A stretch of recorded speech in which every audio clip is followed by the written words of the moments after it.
함께하면 됩니다. 함께하면 됩니다. 함께하면 됩니다. 여러분 끝까지 함께 갑시다. 함께하면 됩니다.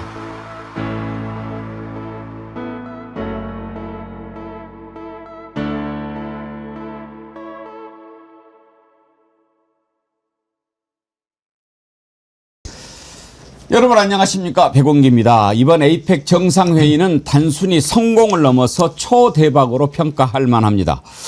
천년고도 경주가 일주일 이상 세계인들의 눈과 귀를 사로잡으면서 내란을 이겨내고 민주주의를 회복한 대한민국의 모습을 세계에 널리 알린 것만 해도 성공인데, 최고 숙제였던 한미 관세 협상을 타결하고 사드 배치 이후 꽁꽁 얼어붙었던 한중 관계 회복의 물꼬를 튼 데다가 AI 산업의 최대 자산인 GPU를 26만 장이나 공급받으면서 명실공히 대한민국이 이제 AI의 선두주자로 나서게 된 것까지 성과도 이런 성과가 없습니다. 나올 수 있을까 했던 경주선언까지 채택하면서 이번 에이펙으로 대한민국의 위상은 가을 하늘만큼이나 높아졌습니다. 무엇이 이렇게 초대박 에이펙을 가능하게 했을까요? 저는 1등 공신으로 이재명 대통령을 꼽지 않을 수 없습니다. 국민들이 건강을 염려할 정도로 초인적인 일정을 소화하면서 오로지 국민과 나라를 위해서 열정을 불태우는 모습. 우리 국민이 실로 오랜만에 자랑스러워할 만한 지도자를 갖게 된 것 같다. 이런 느낌 빼놓을 수가 없습니다. 여러분은 어떠십니까? 생방송 백운계 정치 1번지 출발합니다. 예, 정어리몰에서 11월에 야심차게 준비한 상품입니다. 과메기의 본고장 구룡포에서 산지 직송으로 보내드리는 건데요. 그야말로 햇 과메기입니다. 구운 계란 말고 과메기 띄워주세요. 과메기는 꽁치 생물 상태의 꽁치보다도 이 숙성하고 발효하고 이런 과정에서 오메가3가 막 생긴다고 그래요. 그래서 이 오메가3는 뭐 좋은 거 여러분 다 아시잖아요. 특히 심혈관. 근데 이게 듬뿍 들어있어 가지고 그냥 맛있기만 한 게 아니고 건강에도 좋은 거니까. 옛날에는 호남 쪽 사람들은 과메기 잘 몰랐죠. 호남은 홍어, 그리고 영남은 과메기 그랬는데 이제 과메기가 그야말로 국민이 다 사랑하는 그런 게 됐어요. 포항 구룡포 과메기. 이제는 뭐 전 국민이 다 사랑하는 과메기가 됐는데, 거미줄 최정아님 과메기 겁나게 좋아하시죠? 지금 구성 어떤지 평가 한번 해주세요. 예, 이거 기름기 가지고 꽉 차 있는데요. 20쪽이 들어있고 야채 세트 다 들어있고 수제로 만든 초장까지 있으니까 받아서 바로 드실 수 있습니다. 여러분들이 작년에 겁나게 사랑해 주셨던 거 기억나는데요. 11월에 제철 음식 과메기 많이 주문하셔서 맛있게 드시기 바랍니다. 날씨가 많이 추워졌습니다. 서울을 비롯해서 여러 지역에 한파주의보가 내려졌는데요. 중부 내륙은 영하로 떨어지는 지역까지 있습니다. 날씨가 많이 추워졌으니까 이럴 때 감기 안 걸리게 조심하셔야지요. 제가 오늘 아침에 머플러를 한번 해봤습니다. 이번에 에이펙 정상회의에 정상들이 이렇게 파란색 머플러를 탁 하고 왔길래 저 사람들 내 거 뻔뻔해 흉내냈네. 저도 이렇게 파란색을 하려고 그랬더니 이게 이렇게 투명해져 버려요. 이 여러분 크로마키라고 그러지 않습니까? 이 배경에 이렇게 우리가 배경을 이렇게 까는데 파란색은 통과가 돼서 오늘 하얀색을 해봤는데요. 따뜻하게는 한데 좀 잘 안 잘 보이십니다. 네, 그래요? 넥타이는 이재명 대통령 매셨던 금빛 거랑 넥타이. 똑같네. 네. 네. 흉내를 한껏 내봤습니다. 잘 어울리십니다. 예. 예, 훨씬 따뜻하고 예, 좋습니다. 오늘 배경 사진은요, 변함없이 님께서 보내주신 서울 경의선 숲길입니다. 가을이 아주 깊어가는 경의선 숲길의 사진을 찍어서 보내주셨는데 참 근사합니다. 감사드리고요. 이렇게 좋은 배경 사진 여러분들 계속 보내주시면 여러분이 만들어가는 백운계 정치 1번지 함께 꾸미도록 하겠습니다. 바다향기님께서요. 앵커님, 우리 대통령이 정책만 우수할 거라고 생각했는데 외교 천재였습니다. 시진핑이 환하게 웃는 것도 처음 봤는데 농담까지 하는 걸 보고 기절할 뻔했습니다. 그러셨는데요. 네, 알겠습니다. 오늘 이 내용 집중적으로 다뤄보도록 하겠고요. 보수영님 TV님께서 슈퍼챗을 20250 2250원 2025 에이펙 정상회의 그 뜻으로 보내신 것 같습니다. 에이펙 성공 개최를 축하합니다. 내수 견제를 살리고자 준 소비 쿠폰이 서울 집값을 올렸다고 오세훈이 하는 말입니다. 여러분 서울에 집 하나씩 사세요. 예, 감사합니다. 변함없이 님도 20250 릴레이를 해주셨네요. 에이펙 성공적으로 잘 마쳤습니다. 잼프가 있어서 가능했습니다. 이제 저거리 TV 100만 갑시다. 네, 여러분 함께 합시다. 11월에 저도 각오가 새롭습니다. 여러분 구독도 많이 권유해 주시고요. 좋아요도 많이 눌러 주십시오.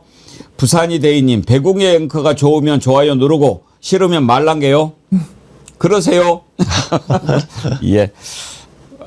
지금도 머플러 팝니까? 물어보시는 분들이 많은데, 예, 정어리몰에서 사실 수 있습니다. 이거를 이제 작년에 많이들 여러분이 사주셔가지고 얼마 남지는 않았고요. 컬러가 몇 개 있는데 4가지 컬러가 남았다고 하더라고요.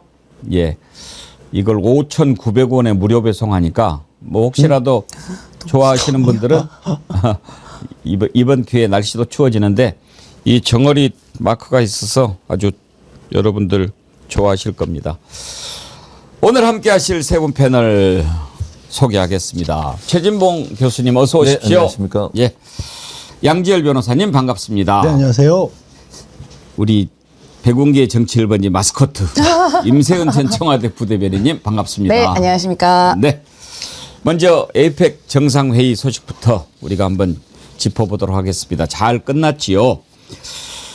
정말 숨가쁜 일정이었는데 아쉬운 것은 뭐 몇 개 꼽을 수 있죠. 제일로 아쉬운 것은 트럼프예요. 에이펙 정상회의니까 정상회의 참석하고 가야지. 지 볼 일만 보고 딱 가버려. 참 그렇죠. 예. 최진봉 교수님. 네.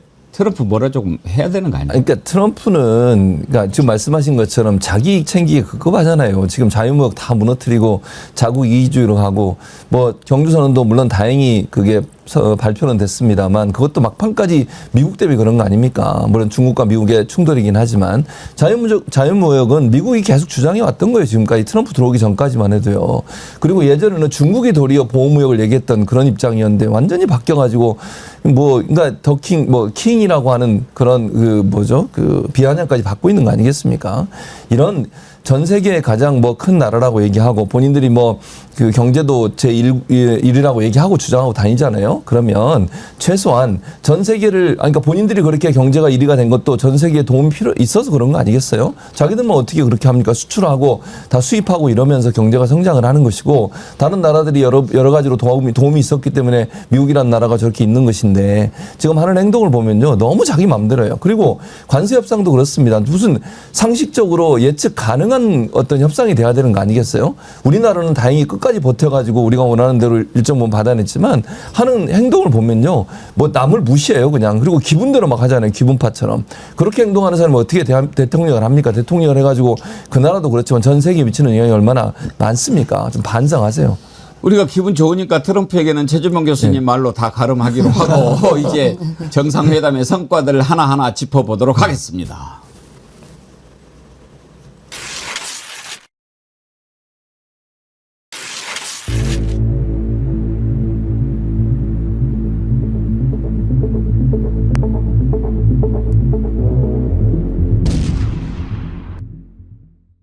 Of course, no country in the world is better at industrial capability than Korea.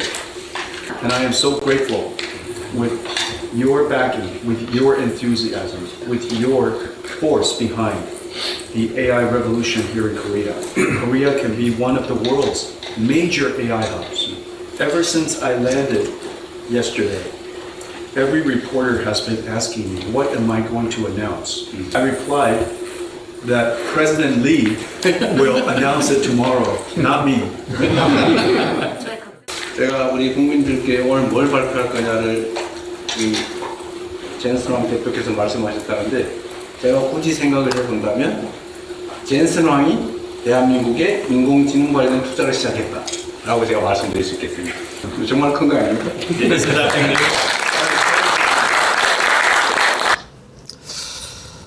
사실 이제 에이펙 정상회의 시작할 때 한미 정상회담에서는 관세 협상 타결된 것 그리고 이제 핵 추진 잠수함 이게 가장 큰 뉴스였는데 막판에 젠슨 황이 치맥 회동도 하고 그러면서 이제 완전히 우리 국민들의 눈과 귀를 사로잡았죠. 여기에 GPU 26만 장을 공급하겠다고 하는 내용 이건 정말 빅뉴스 중에 빅뉴스였습니다.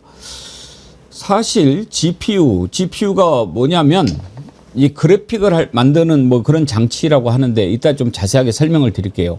이게 없으면 AI를 할 수가 없는 거죠. 오늘날의 엔비디아를 세계 최고의 기업으로 만든 것도 바로 이거고요. 임세훈 소장님. 네. GPU 26만 장 사실 이것도 어떻게 보면 좀 웃기기는 해요. 우리가 그냥 받는 것도 아니고 돈 주고 사는 건데 예. 돈을 줘도 못 산다는 데 문제가 있는 거 아닙니까? 맞습니다. 이 AI 산업 기반에서 GPU는 가장 핵심적인 부품이고 전 세계에서 이걸 확보하는 것이 가장 중요한 어떻게 보면 AI 기술을 만들기 위한 그 역량이거든요. 그런데 지금 이번에 엔비디아에서 26만 개를 공급하기로 했고요. 이거는 엔비디아 공급 약정 중에 역대 최대의 규모로 평가가 되고 있습니다. 굉장히 중요한 것이고 정부 프로젝트에 5만 개, 그다음에 삼성, SK, 현대 5만 개, 네이버 6만 개 이렇게 배분이 될 예정입니다. 말씀드린 것처럼 우리가 공짜로 받는 건 아니고 사는 거긴 한데 이게 엄청난 중요한 기술을 갖고 있는 부품이다 보니까 이게 의존을 할 수밖에 없거든요. 그래서 웃돈을 주고도 못 산다는 게 바로 이 엔비디아 GPU고요. 저는 그래서 이번에 이재명 대통령의 에이펙에서 에이펙 이번에 성과들이 여러 가지가 있었지만 이 경제학적으로 이 GPU를 확보했다는 게 굉장히 큰 의미로 받아들입니다. 이게 우리나라가 지금 AI 수석도 둘 만큼 이재명 대통령 정부에서 굉장히 역점을 두고 하고 있는 게 바로 이 AI 그 AI 산업인 건데 이 GPU는 AI뿐만 아니라 산업 고도와 경쟁력 제고에서도 굉장히 중요한 물품이고요. 핵심으로 자리 잡는 그 경쟁과 강화로 직접 연결되는 그러한 것입니다. 당연히 뭐 여기에만 의존하는 것이 아니라 당연히 이번 이 공급을 토대로 우리나라도 이제 GPU 같은 걸 개발을 위해서 역량 강화를 위해서 최선을 다할 것이라고 봅니다. 저는 사실 이번 에이펙 기간 동안 이재명 대통령 성을 까먹었어요. 성이 이신 걸 까먹었습니다. 무슨 말씀이시죠? 갓제명이라고 생각돼요. 성이 갓인 줄 알았습니다. 예. 이분이 체력적으로도 이건 거의 뭐 예. 계속 회담을 하는 것도 그렇고 외교 국민들이 역량 건강을 걱정할 정도였어요. 그렇죠. 어제까지도 싱가포르랑 정상회담을 했더라고요. 그래서 체력도 가시고 외교 능력도 가시고 뭐 여러 가지 우리가 갓제명 외쳤기 때문에 저는 성을 갓으로 까먹었어요. 야. 그 그래픽 처리 장치 이걸 블랙웰이라고 부르는데요. 이번에 삼성전자, SK그룹, 현대자동차그룹 또 네이버 클라우드에 모두 26만 장을 공급하기로 했는데 이 엔비디아가 만든 GPU는 지금 세계적으로 AI 붐이 일어나고 있어가지고 공급이 수요를 따라가지가 못해서 완전히 품깁니다. 이걸 26만 장이나 준다라고 하는 건 대단한 거예요. 얼마나 대단한 거냐면 좀 쉽게 설명을 드리면 이재명 대통령이 지난 대선 때 공약을 했어요. 우리 5만 장 확보하도록 하겠다. 그랬더니 그때 이준석 뭐 양향자 이런 사람들이 택도 없는 소리 그렇게 이야기를 하면서 공격을 했거든요. 양향자는 뭐 그 나름 반도체 뭐 이런 쪽에 전문가라고 하는 사람 아닙니까? 택도 없다고 그랬어요. 근데 그거를 26만 장이나 주겠다고 약속을 한 겁니다. 이건 어떻게 가능했습니까? 뭐 젠슨 황이 이재용 회장, 정의성 회장하고 뭐 맥주 먹고 치킨 먹고 서로 친구 족 사이라서 준 겁니까? No. 그럴 수가 없죠. 비즈니스 하는 사람이. 저는 여기에서 바로 신모 올려라고 하죠. 그 멀리 내다보는 그 마음을 보는 겁니다. 이재명 대통령이 대통령 되자마자 이제는 우리나라가 갈 길은 AI다. 방향을 딱 잡은 거 아닙니까? 그리고 장관 임명하는 것도 보십시오. 수석 임명하는 것도 보십시오. AI 하는 사람 나이 뭐 이런 거 따지지 않고 내 편, 네 편 따지지 않고 그런 사람을 딱 갖다가 심은 거 아닙니까? 그래서 딱 봤을 때 젠슨 황이 저 정도 의지가 있으면 대한민국에 AI 확실하게 발전하겠구나. 그러면서 주는 거 아닙니까? 이게 바로 먹혀 들어갔고 젠슨 황도 그 점을 보고 준 거 아니겠습니까? 그렇지 않습니까? 이재열 변호사님. 네, 그렇습니다. 지금 말씀하신 부분들을 몇 가지를 이제 더 추가적으로 말씀을 드리자고 한다라면 26만 장은 지금까지 한국이 전체 가지고 있는 GPU의 한 4배 정도에 이르는 거고요. 구글이나 테슬라 같이 세계적인 기업도 20만 장을 가지고 있지를 못합니다. 이게 어떤 식으로 생각하시면 되냐면 지금 AI를 둘러싸고 전 세계가 전쟁을 벌이고 있는데 실탄인 거예요. 실탄. 실탄이 없으면 뭘 만들고 나가려고 해도 움직일 수가 없는 상황인데 그래서 우리가 대통령이 공약으로 우리 5만 장을 확보하겠습니다라고 했는데 갑작스럽게 26만 장이 된 겁니다. 정부가 5만 장 가지는 거고 삼성이나 지금 말씀하신 현대나 이 SK 같은 쪽에서도 5만 장 이상씩 확보하게 됐기 때문에 전선에서 확실하게 뛰어들어 싸울 수 있는 능력을 갖추게 된 거고요. 젠순왕 많이들 뉴스에서 보셨겠지만 엔비디아라는 그룹이 원래 그래픽 카드를 만드는 데였으니까 게임에 굉장히 중요했었고 대한민국만큼 게임 산업이 앞섰던 곳이었기 때문에 사실 오늘의 엔비디아가 성장하는 데에도 대한민국이 뒷받침을 해줬던 겁니다. 그렇게 성장만 시킨 게 아니라 젠순왕 입장에서 보면 결국 AI라는 걸 우리가 보면 뭐로 볼 수 있냐면 통합이라는 걸로 하나를 볼 수가 있어요. 그러니까 하드웨어적인 기술이 발전을 했고 그 하드웨어를 뒷받침할 수 있는 소프트웨어적인 능력도 있어야 되는 거고 그러면 하드웨어 소프트웨어가 있으면 뭘로 그 알맹이를 채울 거냐라고 봤을 때 대한민국처럼 게임이면 게임, 영화, 음악, 문화산업들도 충분히 발전하는 나라가 없어요, 사실. 이거 제가 뭐 개인적으로 그냥 나라의 어떤 이른바 흔히 말하는 국뽕에 차서 그런 게 아니라 찾아보면 그만큼 고루 갖추고 있는 나라가 없습니다. 그러니까 토양이 있는 상태이기 때문에 AI 산업에서 충분히 우리가 대한민국을 적극적으로 지원을 해도 아, 우리도 장기적인 파트너로 삼을만 하다라는 판단이 있었고 거기에 대통령의 의지가 이재명 대통령의 의지가 더해졌기 때문에 이게 가능했던 거고요. 마지막 부분 있죠. 이재명 대통령의 의지가 중요했다는 부분도 양변 네가 말한 대로 그만큼 대한민국이 잘 갖춰졌으면 누가 하든 잘 됐던 거 아니야? 라고 생각할 수도 있었는데요. 윤석열이 이건 잘 모르시는 건데 취임한 뒤에 제일 먼저 클라우드 AI 산업과 관련해서 했던 게 뭐냐면 클라우드 지원 예산을 다 깎아버렸습니다. 전액. 왜? 그때 당시에 야, 우리가 지금 연구비 뭐 여기저기 뭐 그 과기대나 이 카이스트나 이런 데 돈 내는 게 너무 많이 들어가는 것 같아. 라고 해서 클라우드 예산을 다 깎아버렸는데 AI를 하는데 제일 중요한 게 대용량을 처리하기 때문에 클라우드가 반드시 필요한데 그 지원 예산을 끊으니까 구글이라든가 이런 해외 기업들이 대한민국에서 도대체 무슨 일이 일어나고 있느냐고 각자 막 이렇게 자기들 그 어떤 정보를 통해서 한국 역시 뭐 이상한 기술을 가진 거 아니야? 뭐 이런 소동이 있었을 정도였어요. 그러니까 굉장히 그 토양이 잘 됐는데 대통령이 핵심적인 역할을 했기 때문에 가능한 일이었습니다. 또 하나 참 인연이라는 것이 매우 소중하다 그런 생각도 들었습니다. 이번에 보니까 젠슨 황이 처음에 시작할 때 참 어렵게 시작했더군요. 우리 용산 전자상가에 와가지고 막 이렇게 저렇게 노력도 많이 하고 그 막 박을 발로 밟으면서 성공을 기원하는 그런 모습. 그래서 아마 이번에 이야기할 때 PC방 그렇게 이야기하고 또 깐부치킨을 직접 찾아서 이번에 물론 젠슨왕의 딸이 그런 아이디어를 냈다고 하던데요. 그런 모습들을 보면서 옛날에 한국과 젠슨왕이 맺었던 아름다운 인연이 오늘날 이렇게 엄청난 결과로 온 게 아닌가 그런 생각도 들었습니다. 아까 얘기했던 양향자, 이준석 여기에 나경원까지 정말 이제는 좀 반성하고 사과해야 되는 것 아닌가요? 그때 이 사람들이 했던 말을 한번 들어봅시다. 결론은 이재명 대표의 AI 공약은 빈 깡통입니다. 찢어버리는 게 맞습니다. 그 민주당의 거짓말 공약, 거짓말은 찢어버리는 것이 답이다. GPU 5만 개 확보. GPU가 과연 무엇일까요? 외교안보 현실을 외면한 공허한 숫자 노름입니다. 이 후보의 외교 노선에 대한 우려 속에서 이는 실현 불가능한 공약일 뿐입니다. 이재명 대표가 이야기했던 무상 AI 정책이라는 것은 참 멍청한 발상이다. 그리고 이 재원을 어떻게 조달할지 물어보면은 젠비디아 같은 얘기는 하고 있고 이재명 대표는 단언코 미래를 향해 갈 수 없는 인물이다. 이렇게 단언하고요. 이제는 좀 부끄러워할까요? 강명자님, 향자야 뭐라고 말 좀 해봐. 만도리님, 양향자 공개 사과하는 게 정직한 정치인이라고 봐요. 그렇죠. 그때는 그게 불가능할 거라고 생각했겠죠. 코스피 5천 이야기 했을 때 얼마나 콧방귀뀌었습니까? 이제 이런 일들이 현실로 다가서고 있지 않습니까? 최진봉 교수님. 네. 이거를 자기가 잘못했지만 잘된 방향으로 갔잖아요. 그렇죠. 그러면은 얼른 사과하고 정말 그때는 내가 아둔해서 몰랐다. 잘했다. 박수 쳐야 당연하죠. 그게 정상 아닙니까? 그렇죠. 그게 정상이죠. 지금 입 꾹 닫고 있는 건 정상이 아니에요. 저 사람들은 그야말로 우리 정부가 망하길 바라는 것 같아요. 그러니까 대체 이재명 대통령이 당시에 물론 후보였지만 후보로서 공약을 내고 열심히 하겠다고 그러면 물론 그 부분이 이러이러한 부분들 때문에 어려움이 있습니다라고 얘기할 수는 있겠지만 저렇게 무슨 뭐 공약을 찢는다는 저런 퍼포먼스 하면서 본인들이 얘기했던 게 다 틀렸잖아요. 그리고 저는 이렇게 생각합니다. 저 사람들이 얘기했던 건 저 사람들의 기준의 최선이에요. 최상치예요. 저 사람들은 505만 장도 가져올 수 없다고 생각하는 게 그들의 수준이에요.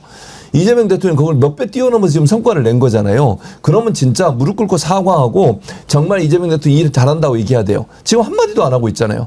자기들이 생각하는 기준도 못 맞출 거라고 생각했는데 그 기준을 뛰어넘어서 몇 배의 성과를 냈다고 하면 이재명 대통령의 능력에 대해서 인정해야 되는 거 아닙니까? 자기들은 그것도 못할 사람들이에요. 5만 장인커녕 만 장이나 가져올 수 있을지 모르겠어요.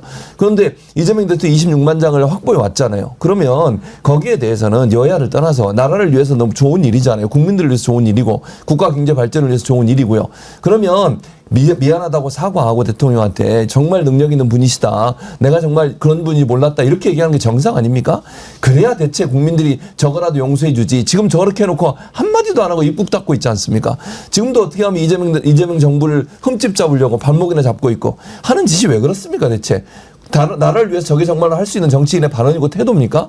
그 이준석도 그래요. 무슨 전문가인 것처럼 그러고 다니는데 실제로 자기는 이재명 대통령 따라가지도 못해요. 저 수준으로 보면.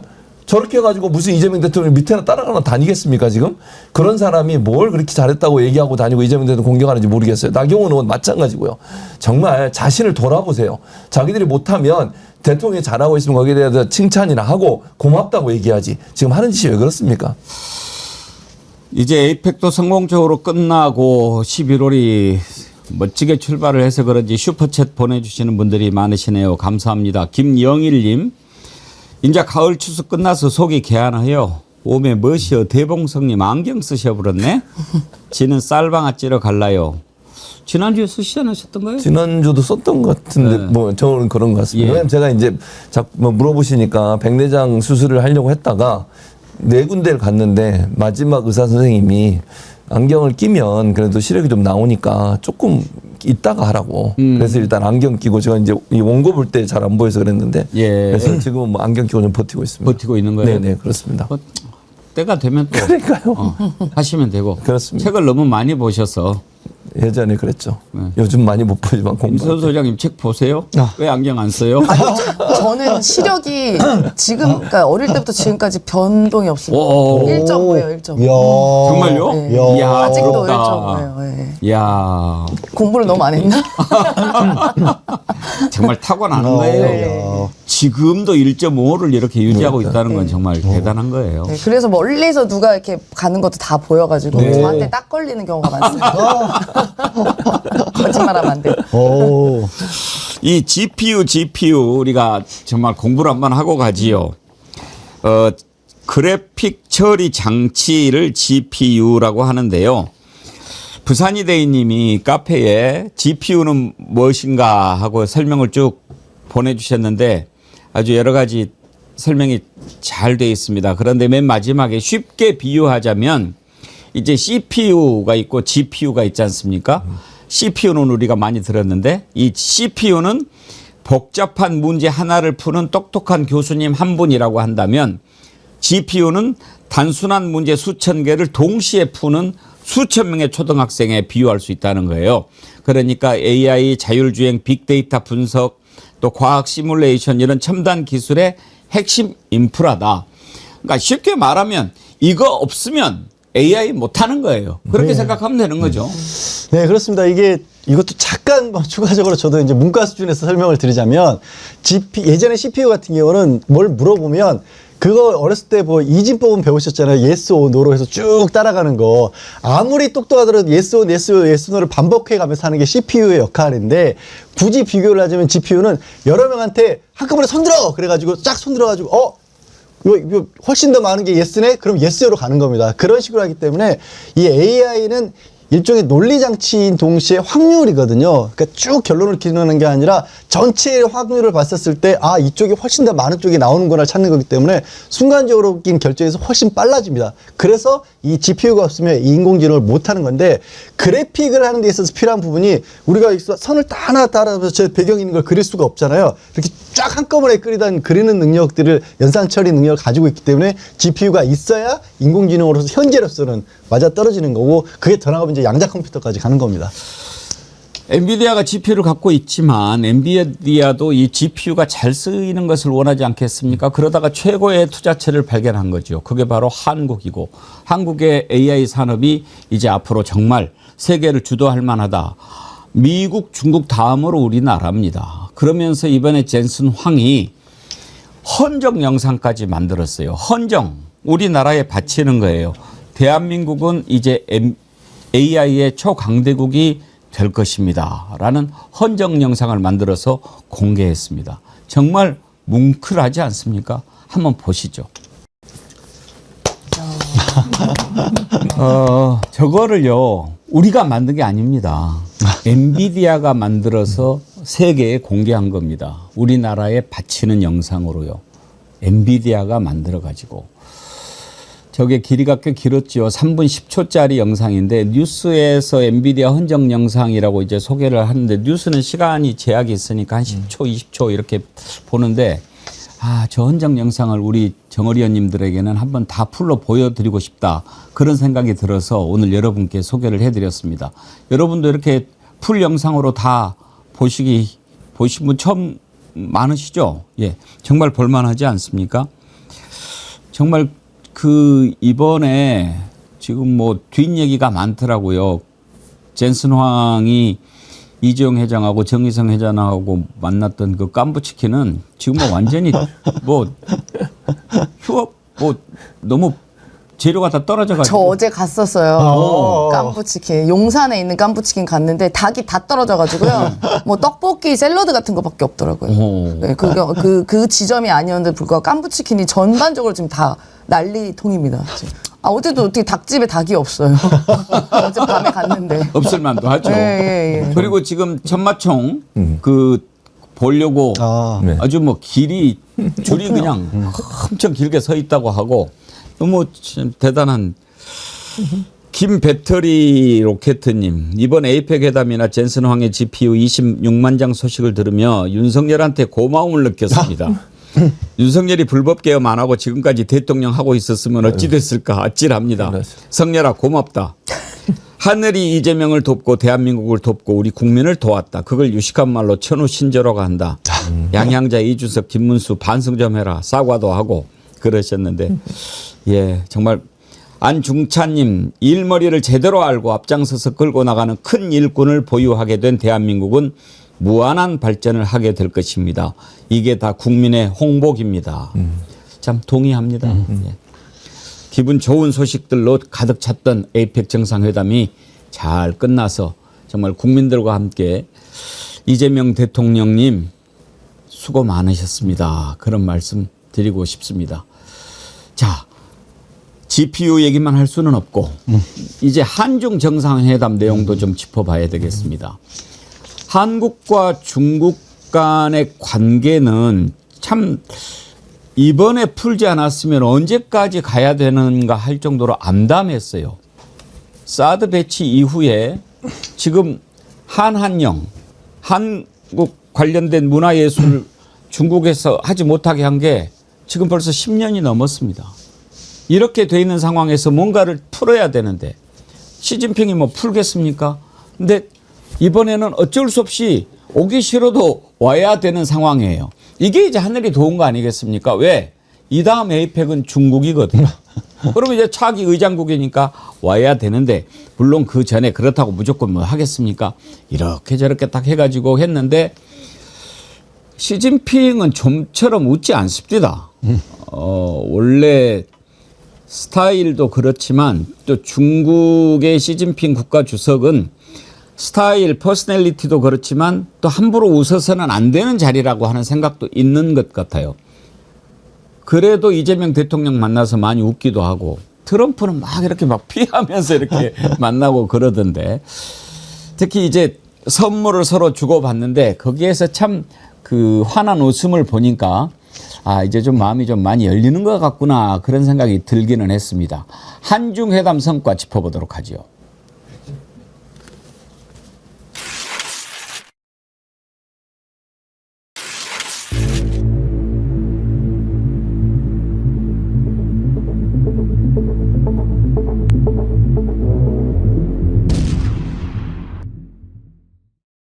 这个是去年我们小米生产的旗舰手机，里面它这个曲面是韩国的产品，这个曲面是韩国的产品。 디스플레이는 한국 제품입니다.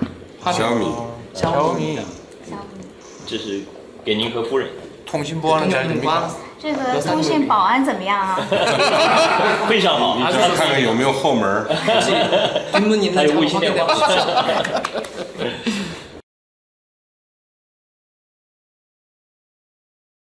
아, 샤오미 제품을 이렇게 선물을 했는데 저게요.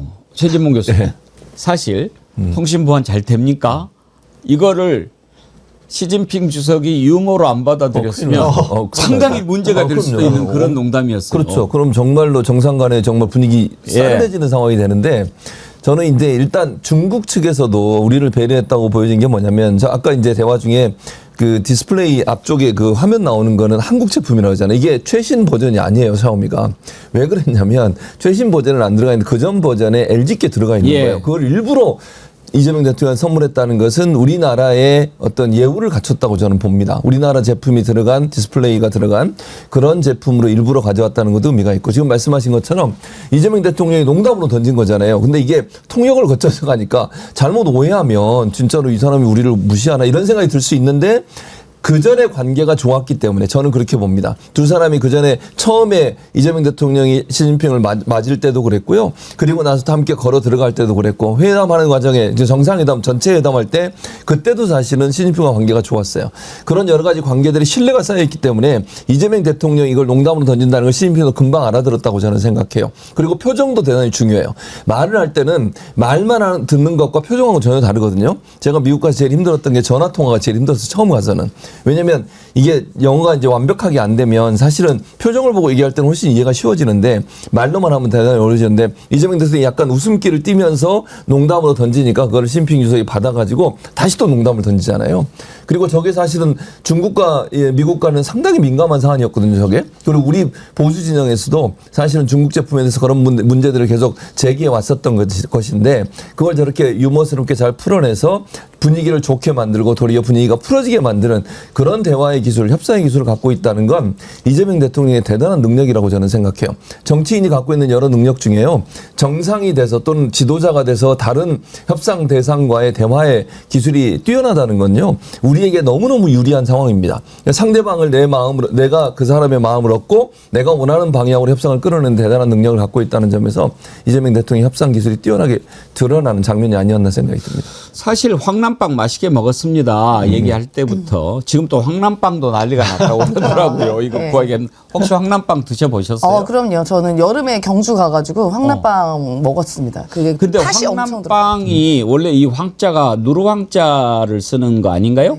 그런데 이제 황제, 황자 뭐 이렇게도 이제 해석이 되니까 그걸 보고 또 더 좋아했다 그런 얘기도 있기는 합니다. 맞습니다. 그래서 황남빵도 맛있었는지 또 그런 의미도 좋았는지 모르겠지만 200박스가 추가로 더 가져갔다고 합니다. 중국 측에서. 200박스. 그래서 다행히 중국 치고는 사이즈가 좀 작아요. 200만 박스가 아니라 200박스. 저게 20개인가 들었는데 저게 좀 가격이 좀 돼요. 안에가 팥 고물로 꽉 차 있거든요. 100%. 저게 아마 3만 원 정도 합니다. 저 20개가. 굉장히 고급진 빵이고 그냥 단순 빵을 준 게 아니라 여러 가지 의미를 내포한 것이죠. 그러니까 아마 팥 이런 것도 굉장히 좋은 의미들이 있지 않습니까? 건강에도 좋고. 그래서 굉장히 좋게 받아들인 것 같고요. 그리고 그 샤오미는 사실 저는 이게 이재명 대통령의 신의 한 수라고 봤습니다. 굉장히 예민한 문제일 수도 있거든요. 사실 저 샤오미 폰을 딱 준 것도 어떻게 보면은 우리나라 입장에서는 우리나라가 휴대폰이 주력 수출 업종인데 제품인데 그 샤오미를 준다는 거 되게 많은 해석을 하게 되는 겁니다. 근데 어떻게 보면 중국 측에서 일부러 노리고 그 샤오미폰을 줬는지는 알 수 없지만 이재명 대통령도 우리는 삼성 갤럭시가 있는데 우리나라 큰 주력 업종인데 이걸 줬나 하면서 그 일부러 이제 우리나라 국민에게 드리는 메시지인지 모르지만 이거 그 보안은 잘 돼요? 라는 메시지가 바로 저는 그것도 포함되어 있다고 보거든요. 우리 국민에게도 샤오미폰이 있긴 하지만 우리는 삼성이 있다. 그런 걸 드러내기 위해서라도 저는 그걸 뼈 있는 농담을 한 거다. 그렇게 봅니다. 근데 그게 이제 유머러스하게 잘 풀린 거고요. 근데 이제 국민의힘은 참 웃긴 게 이제 저 발언에 대해서 중국을 불필요하게 자극했다, 실언했다, 뭐 이렇게 이야기를 하더라고요. 전 국민의힘께 얘기 드리고 싶습니다. 협중할 건지 친중할 건지 하나만 하십시오. 네, 언제는 중국 못 잡아 나와서 난리더니만 이제는 또. 네. 그래요. 아니 시진핑 주석이 웃으면서 백도 있는가 잘 봐라 그렇게 이야기하지 않았습니까? 그건 지금 그렇게 막 공격을 하고 있는데 시진핑의 넓은 그런 마음도 우리가 순간 포착할 수가 있었고요. 지우아빠 헬리님 사실 놀라웠습니다. 중국 주석에게 저런 말을 할 수 있다라고 하는 게 이 대통령님 깡다구가 대단합니다. 그렇죠. 그 이번에 우리 이재명 대통령이 시진핑 주석에게는 뭘 선물할까 이것도 상당히 궁금하지 않았습니까? 트럼프한테 줬던 게 워낙 화제가 됐으니까요. 오죽하면은 막 미국에서 왜 왕관을 줬느냐 막 이렇게 난리를 치는 걸 보면서 저는 속으로 고소했어요.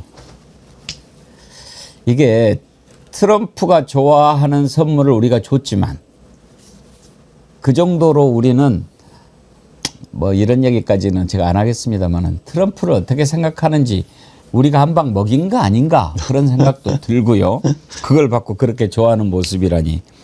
그런데 시진핑에게는 뭐를 줄까 궁금했는데 두 가지 선물을 줬지요. 사진 한번 띄워봐 주시겠어요? 바둑판입니다. 시진핑 주석이 엄청 바둑을 좋아한대요. 그래서 박근혜 대통령 때 시진핑이 방한한 뒤로 지금 11년 만에 오지 않았습니까? 그때는 바둑 알을 줬는데 이번에 바둑판을 준 겁니다. 근데 저게 비자나무로 만들어 가지고 엄청나게 좋다고 그러더라고요. 다 좋은데 단점이 딱 하나 있는 거 너무 비싸다는 거. 예. 그래서 함부로 못 쓰는데 그 밑에 또 우리나라 여러 가지 뭐 상징할 수 있는 그런 문양까지 해서 바둑판을 줬고 옆에는 아주 고급으로 만든 자개 쟁반인데 저 바둑판을 보면서 만져보기도 하고 또 되게 좋아하더라고요. 저 바둑판을 준 것은 어떤 의미로 보십니까, 양지열 변호사님? 일단 뭐 흔히 우리가 하는 얘기로 취향 저격에 맞는 거고요. 얼마나 바둑을 좋아했는지는 지금 말씀하신 것처럼 11년에 왔었을 때 그 많은 사람들이 모여 있는데 이제 시진핑 주석 입장에서 그때 부주석이었고 아는 사람도 없을 거 아니에요. 근데 이창호 구단은 바로 알아봤다라는 겁니다. 반갑게 알아보고 아는 체를 할 정도로 바둑을 좋아했었고, 그리고 바둑이라는 게 동양에서는 항상 아이러니한 게요. 요즘에 그거 아십니까? 아까 엔비디아 얘기할 때 그 스타크래프트 장면이 잠깐 나오는데 요즘에 그게 이제 우리 민속놀이라고 부를 정도로 대한민국의 젊은 20, 30대, 30, 40대 그 정도의 나이에서는 그걸 막 이렇게 같이 노는 게 굉장히 친교의 상징처럼 돼 있거든요. 근데 과거에 이제 예전부터 동양권에서는 그게 바둑이었지 않습니까? 다른 게 아니라. 그렇기 때문에 이제 바둑과 관련해서 판을 깔아줬다라는 그런 의미, 우리 앞으로 이런 식으로 교류할 수 있다라는 그런 장치가 됐던 거고, 그리고 황남빵 아까 얘기를 잠깐 하셨는데 황남빵의 황남이 경주의 황남동입니다. 그래서 한자로는 황제 왕자를 쓰는 게 맞고 남영남자를 씁니다. 아, 그래요? 그래서 이거는 단순하게 제가 봤을 때는 아까 왕관과 똑같이로 남쪽에서 황제에게 주는 빵처럼 비춰질 수 있는 거예요. 시진핑 입장에서는. 그러니까 저는 그런 것까지 다 조사를 해보고 줬던 것 같고요. 그러니까 지금 돈으로 따지면 뭐 이게 얼마다가 사실 정상회의에서 무슨 의미가 있겠습니까? 그리고 아시겠지만 어느 나라든지 이렇게 정상들끼리 외교적으로 준 건 개인 소장품도 아니에요. 그 국가에게 전달을 하는 건데도 불구하고 개인에게 맞춤으로 줬다라는 것이고, 그리고 바둑이 지금 들어본 생각이 아까 제가 왜 그 게임하듯이 해야 되냐면 상당히 장시간을 두고 서로 머리를 맞대고 앉아서 얘기를 하면서 할 수밖에 없는 게 바둑인 거거든요. 그간 11년 동안 소원했던 한중 관계를 풀어나가는 데 있어서 갑자기 뭐 우리 하는 식으로 예전에 뭐 술 한잔 먹고 그냥 형님 동생 해가지고 좋아지는 그런 사이가 아니지 않습니까? 지그시 마주 앉아야 할 필요성이 있는 양국 관계라고 저는 해석을 하고 싶습니다. 이번에 이재명 대통령이 시진핑 주석한테 바둑 바둑판을 선물을 했는데 이제 이재명 대통령도 중국 답방하지 않겠습니까? 저는 개인적으로 그런 생각 들어요. 이재명 대통령도 바둑판을 받고 싶지 않을까? 혹시 여러분 아시는지 모르겠는데 이재명 대통령이 바둑을 엄청 잘 둡니다. 아세요 혹시 최지보 교수님? 아마 5단이에요. 아 그렇습니까? 네. 엄청나죠. 시진핑하고 한판 하면 어떨까요? 바둑. 저는 이번에 오늘 일정이 바빠서 그러는데 네, 네. 왜 트럼프는 뭐 우리 골프 선수들하고 같이 골프도 막 치게 하고 그러잖아요. 그렇죠. 네. 이창호 구단하고 한번 대구 가면 이렇게 괜찮을 시간을 가졌으면 어땠을까 그런 생각도 들었는데 이 바둑이라고 하는 거는 거기 안에 우주가 담겨 있다는 것 아니겠습니까? 그리고 우리 정치할 때도 바둑 용어를 엄청 많이 써요. 뭐 포석, 판세, 국면, 수순, 수싸움, 묘수, 꼼수, 강수, 자충수 다 바둑 용어예요. 그리고 뭐 초읽기, 꽃놀이패, 복기. 그만큼 정치판을 바둑에 비유하는 게 많지요. 오늘 여러분께 희귀 영상을 하나 보여드리도록 하겠습니다. 이재명 대통령이 바둑을 잘 두는데 성남시장 때 2017년에 바둑 TV 프로그램에 출연해가지고 이 자충수를 피하는 정치에 대해서 이야기한 게 있었어요. 그 영상을 저희가 준비했습니다. 한번 보시죠. 저는 바둑에서 정말 많은 걸 배웠습니다. 어쩌면 승부와 전략 이런 측면에서 정말로 정치와 많이 맞닿아 있죠. 전 바둑에서 정말 많이 배워요. 예를 들면 욕심을 내면 반드시 응징을 당한다. 그건 나만 그런 게 아니라 상대도 마찬가지죠. 과한 침투를 당할 때 보통 화나잖아요. 네. 근데 저는 요즘은 좀 기뻐할 수 있게 된 것 같아요. 응징할 수 있는 기회가 왔으니까. 나도 뭐 오버해서는 안 되지만 상대가 오버할 때는 보통은 화가 나는데 그건 우리의 새로운 기회일 수 있기 때문에 과거와는 다르게 요즘은 아주 침착하게 네. 응징할 수 있는 그런 단계가 돼가고 있는 것 같아요. 예.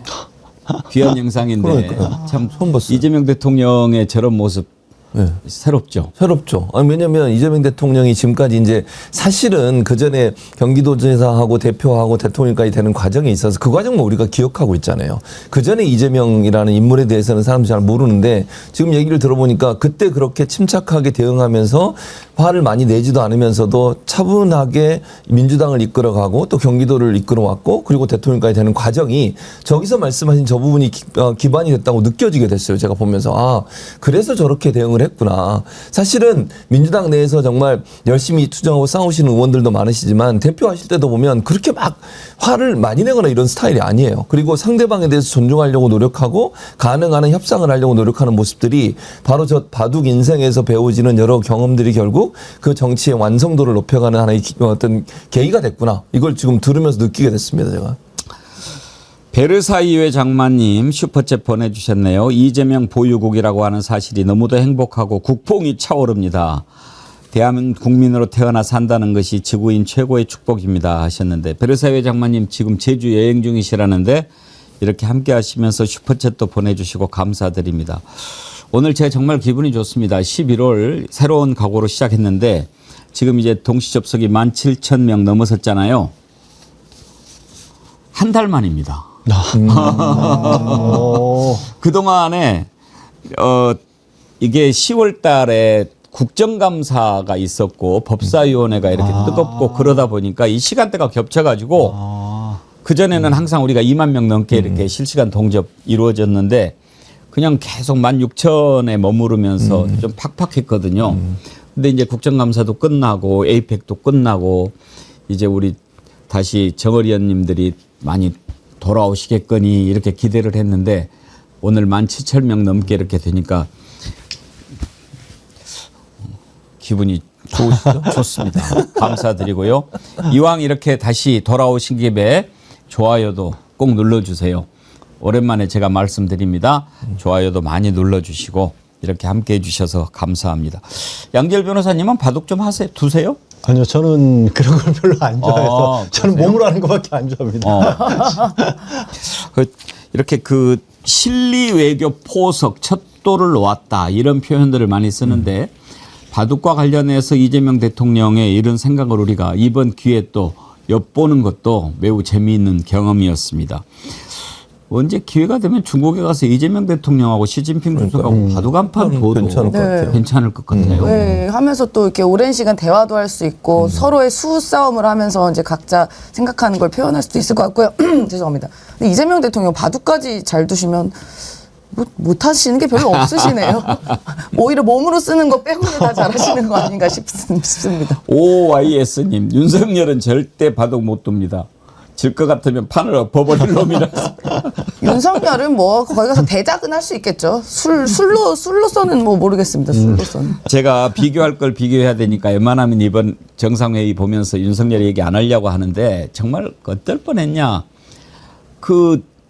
지금이야 구치소에 갇혀서 있으니까 술 못 마시지만 이자가 에이펙 정상회의 그 기간 내내 안 마실 정도 아니고. 끔찍해요. 생각만 해도 끔찍해요. 막 늦게 나오고 막 이랬으면. 그랬을 수 있죠. 충분히 가능하고 저는 다른 것보다 이 협상을 제대로 했겠습니까? 미국이 달라는 거 다 퍼줬을 거예요. 우리가 지금 관세 협상에서 그래도 우리에게 유리한 상황으로 협상이 끝난 것은 우리가 계속 버티면서 국익을 위해서 싸워왔기 때문에 가능한 일입니다. 다른 나라들은 픽픽 다 이런 표현하면 좀 그렇지만 다른 나라는 다 포기하고 그냥 받아주는 경우들이 많았잖아요.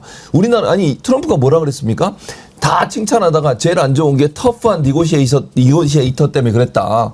그러니까 한국이 제일 힘들었다는 얘기예요. 그리고 본인이 다 양보를 했잖아요. 미국식 양보해서 그렇게 얻어낸 거 아닙니까? 윤석열이 있었어 보세요. 그거 하겠습니까? 노래 한 자리 부르고 그냥 다 줬겠죠. 그럼 그 피해는 다 누구한테 오는 겁니까? 우리 국민한테 오는 겁니다. 우리 경제에 오는 거고요. 외환 보유고도 다 바닥이 나고. 그러니까 상상만 해도요. 너무 끔찍해요. 윤석열이 만약에 지금도 대통령이었으면 정말 큰일 날 뻔했어요. 저는 여기서 그때 기업인들 이렇게 초청을 했잖아요. 이번 에이펙 때. 저는 기업인들 표정이 너무나 비교가 됐습니다. 예전 윤석열 정부 시절에 외교에 이제 그 재벌 기업인들 데려갔었을 때 표정 보면 다 썩어 있어요. 근데 지금 기업인들 보시면 뭐 젠슨왕 만났던 이재용 회장이나 그 정의선 회장이나 표정 보십시오. 엄청 행복하고 즐거운 표정 아닙니까? 그리고 정의선 회장 같은 경우도 이제 이재명 대통령 만나자마자 우리가 큰 빚 졌다. 관세 협상 너무 고생 많았다. 하는 것에 보면 정말 고마움을 느끼고 있거든요. 근데 예전에 윤석열은 기업인들 데리고 다니면서 술만 그렇게 먹였습니다. 하나 에피소드 말씀드리면 오늘 참가했던 그 기업인 중에 한 분은 엘리베이터 토를 했답니다. 너무 술을 먹어가지고. 그랬죠. 예, 그런 얘기도 있고, 그리고 기업인들이 서로 이렇게 좀, 형님이 오늘은 좀 술 상마십시오. 그렇게 밀었다는 거예요. 그러니까 무슨 제대로 된 외교를 했겠습니까? 그러니까 기업인들 표정에서부터 저는 확실히 대통령이 바뀌니까 그 느껴짐을 알 수 있었다. 그러니까 사실 그래요.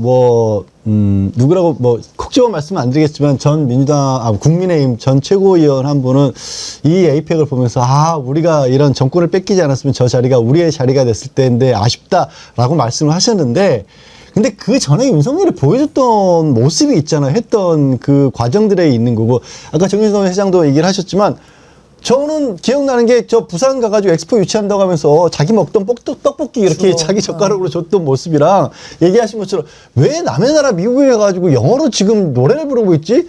이런 모습밖에는 남는 게 없어요. 그리고 이 에이펙 성과물과 관련해서는 외신들을 저는 즐겨서 찾아보는데 나오는 얘기가 미국과 중국이 이만큼의 합의를 이끌어내는 거 대한민국에서 에이펙의 큰 성과다. 그러니까 우리만 거둔 게 아니라 다자 외교가 사실 자유무역이라는 말이 안 쓰였지만 그래도 이거를 지켜냈던 게 이번 에이펙의 성과로 전 세계가 꼽고 있거든요.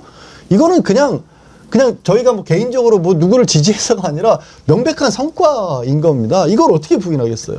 내친 김에 이제 한한령도 좀 풀렸으면 좋겠는데 기대에 섞인 전망이 조금씩 나오고 있습니다. 이번에 시진핑 왔을 때 가수 박진영 씨 있잖아요. 박진영 씨가 지금 대중문화 교류위원회 공동위원장을 맡고 있는데 시진핑 주석과 함께 만나는 모습이 이렇게 포착이 됐습니다. 여기에서 북경에서 대규모 공연을 한번 해보고 싶다 이렇게 제안을 하니까 시진핑 주석이 왕이부장을 불러가지고 외교부장이죠. 지시를 했다는 거예요.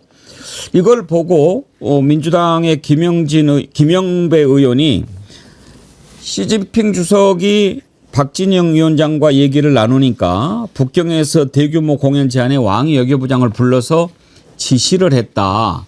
이것은 뭘 의미하겠느냐. 이제 곧 한한령도 풀리고 이렇게 될 거다 하는 그런 전망을 내놓았거든요. 이제 그렇게 돼야죠. 이제 본격적으로 다시 지금 한한령 해제를 하지 않으면 중국도 지금 뭐 캐대헌이니 뭐니 K가 난리가 나지 않습니까? 중국도 더 뒤처질 수는 없죠. 이런 흐름, 순풍이 불고 있는데 중국과의 관계가 또 개선된다고 하니까 벌써 주식시장이 반응을 해요. 지금 코스피가 4,197, 4,200선에 완전히 근접했습니다. 최고치는 물론 뭐 경신했고 하이닉스는 엊그제 50만 닉스였는데 60만 닉스 됐대요. 아이고 참. 임 소장님 예. 하이닉스를 샀어야 되는데. 지금이라도 늦지 않은 것 같습니다. 이번에 그런 말 하지 마세요. 또 큰일 나. 아니 뭐 저는 또 전직 증권맨 출신으로서 지금 분석을 해보면 지금 엔비디아의 공급도 받게 됐기 때문에 아무로 떨어질 일은 없을 것 같다라는 생각이 들고요.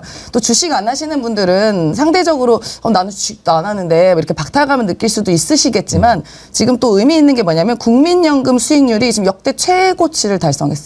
국민연금 수익률 20% 넘게 달성해서 글로벌 연기금 중에서 1위를 달성했습니다. 어쨌든 국민연금은 우리 국민이 모두 거의 대부분이 갖고 있는 것이기 때문에 4,200 돌파했네요. 와. 4,200 돌파했어요. 대단합니다. 정말 대단하네요. 아니 저는 이재명 대통령 이쯤 되면은 공약 사기친 거라고 봐요. 임기 내에 5천 달성하겠다 그러더니 만 달성하게 생겼어요. 만. 아니 그 엔비디아 5만 개도 그렇고 어쩌려고 이러시는 거죠 도대체? 우리 정어리 PD가 삼성전자 샀는데 하이닉스 살 걸 이렇게 좀 후회를 하더라고요. 그런데 삼성전자도 방금 11만 원 찍었어요. 너무 아쉬워 안 해도 될 것 같습니다. 아니 근데 저는 사실 엉뚱한 얘기지만 좀 연배가 있으신 분들한테 언제가 제일 살아가면서 좋았냐고 했을 때 의외로 60년대, 70년대 말씀하신 분들이 많이 계세요. 근데 지금보다 훨씬 살기 어려운데 왜 그러냐면 그때 희망이 많았다라는 거거든요. 성장기였으니까. 그래서 주식을 안 가지고 계시더라도 경제라는 건 심리잖아요. 저도 뭐 주식 투자 본격적으로 하는 사람이 전혀 아닌데 그냥 덩달아서 좋고요. 덩달아서 좋으면 이게 활성화가 되는 겁니다. 돈 모신 분들 나와서 조금씩 쓰기도 하고 또 내 기분이 이렇게 좋은 건 다 전염되듯이 이렇게 주변에 퍼지고 하기 때문에 그럼 사람들이 일할 맛도 나는 거고 주식 투자해서 뭐 이렇게 좀 보신 분들이 밖에 나서 활동들 많이 하면 그 가게들이 다 자영업자들이 살아나는 거고요. 그래서 주식 투자 하건 안 하건 상관없이 좋은 일입니다. 이거는. 예. 그리고 이제 코스피 같은 경우는 우리가 경제 쪽에서는 그 경기 선행 지수로 평가를 해요. 그러니까 코스피가 올라간다는 것은 의미는 앞으로 나올 경제 성과들이 굉장히 좋을 것이다라는 신호를 읽히기 때문에 이거는 또 심리적으로도 좋고 여러 가지 상황으로는 굉장히 긍정적이다. 이렇게 판단합니다. 이제 조금 있으면 실시간 동접자가 18,000명 될 것 같은데. 보세요. 이거 자체가 지금 저는 4,200 돌파보다도 더 기쁠 것 같습니다. 다 바로 여기서 드러나잖아요. 이게. 예. 오늘은 뭐 정말 계속 그 이재명 대통령과 에이펙 얘기만 해도 기분이 좋을 것 같습니다. 기자회견도 했거든요. 그 바쁜 일정 가운데서도. 근데 기자회견에서 상당히 또 솔직 담백한 모습을 전 세계 언론인들한테 보여준 모습도 보기가 좋았습니다. 특히 일본의 요미우리 기자가요. 다카이치 총리 만난 인상이 어땠냐 이렇게 물어보던데 사실 그런 거 평가하기가 좀 어렵지 않습니까? 네. 그런데 거기 답변도 정말 잘했어요. 한번 보시죠. 한 가지만 여쭤보겠습니다. 구구라는 일본 다카이치 총리와 실제로 만나보니 어떠셨습니까? 정치인들은 솔직하게 얘기하는 게 안 솔직한 경우가 많습니다. 아마 일본 언론도 대한민국에서 이재명 대통령 당선이 됐을 때, 저 극주한데, 걱정된데? 라고 생각하셨을 것 같습니다. 다를 거라고 생각합니다. 또 달라야 됩니다. 정치는 전쟁이 아니지 않습니까? 한 부문을 대표할 때하고 전체를 대표할 때 당연히 달라야 되죠. 그래서 일본이 이재명 대통령에 대해서 별로 크게 걱정 안 하지 않습니까? 그렇습니다. 솔직하게 느낌을 말씀드리면 아주 좋은 느낌을 받았습니다. 걱정이 다 사라졌습니다. 잘 협력해서 지금보다 훨씬 나은 단계로 나아갈 수 있겠다. 이번에 보니까 다카이치 일본 총리는 그걸로 또 평가를 할 수 있을 것 같아요. 활짝 웃더라고요. 그런데 그 웃는 얼굴이 얼마나 웃냐에 따라서 이제는 척도가 될 것 같아요. 그러니까 아주 이재명 대통령 만나는데 아주 파한대소하는 그런 모습으로 악수를 했는데 시진핑 만날 때는 조금만 웃더라고요. 왜냐하면 중국하고는 사실 좀 날이 선 공방이 왔다 갔다 했어요. 여러 가지 뭐 영토 문제도 그렇고 또 그 사과하지 않는 부분 이런 부분 그다음에 그 신사참배 이런 부분들 때문에 중국이 좀 불편함을 표현했고 그래서 그런 부분 때문에 우리 대통령 만날 때는요 거의 뭐 너무 좋아하는 것 같아요. 그리고 대통령이 저렇게 우리 이재명 대통령이 저렇게 얘기함으로써 다카이치가 조금 더 우리하고 가까워질 수 있는 계기가 됐다고 생각해요. 사실은 국내 언론이나 국내에 있는 많은 분들이 걱정 많잖아요. 사실은 다카이치가 그동안 보여줬던 행태들을 보면 극우적 성향이 너무 강해서 그런 부분에서 우리 대통령도 좀 불편하게 얘기할 수 있을 텐데 그런 걱정 다 사라졌다. 이건 뭐죠? 뭐 제로베이스 다시 시작한다. 우리는 언제든지 열린 마음으로 대화할 수 있다라고 얘기한 거잖아요. 상대방에 대해서 존중의 표현을 해주면 상대방도 이제는 우리를 고려할 수밖에 없어요. 이제 총리가 되고 나니까 대통령이 그 얘기 하시잖아요. 어느 한 당을 대표할 때와 대통령이 그러니까 국민 전체를 대표할 때는 태도가 달라지는 거다. 다카이치한테 던진 말이라고 저는 생각해요. 그전에는 본인의 정치적 성향이 드러나서 정치적으로 이익을 위해서 그렇게 했을지 모르지만 이제는 총리가 됐으니 똑바로 해라. 이런 의미도 저는 있다고 생각합니다. 그런 의미가 전달됐기 때문에 앞으로 한일 관계가 개선되는 도움이 될 거라고 봅니다. 예, 에이펙 성과를 이모저모 짚어봤는데 오늘 꼭 제가 한마디 드리고 싶은 말씀이 있습니다. 이번에 뉴스를 이렇게 보니까요. 경주 시민들 참 대단하시더라고요. 하나가 된 모습을 봤습니다.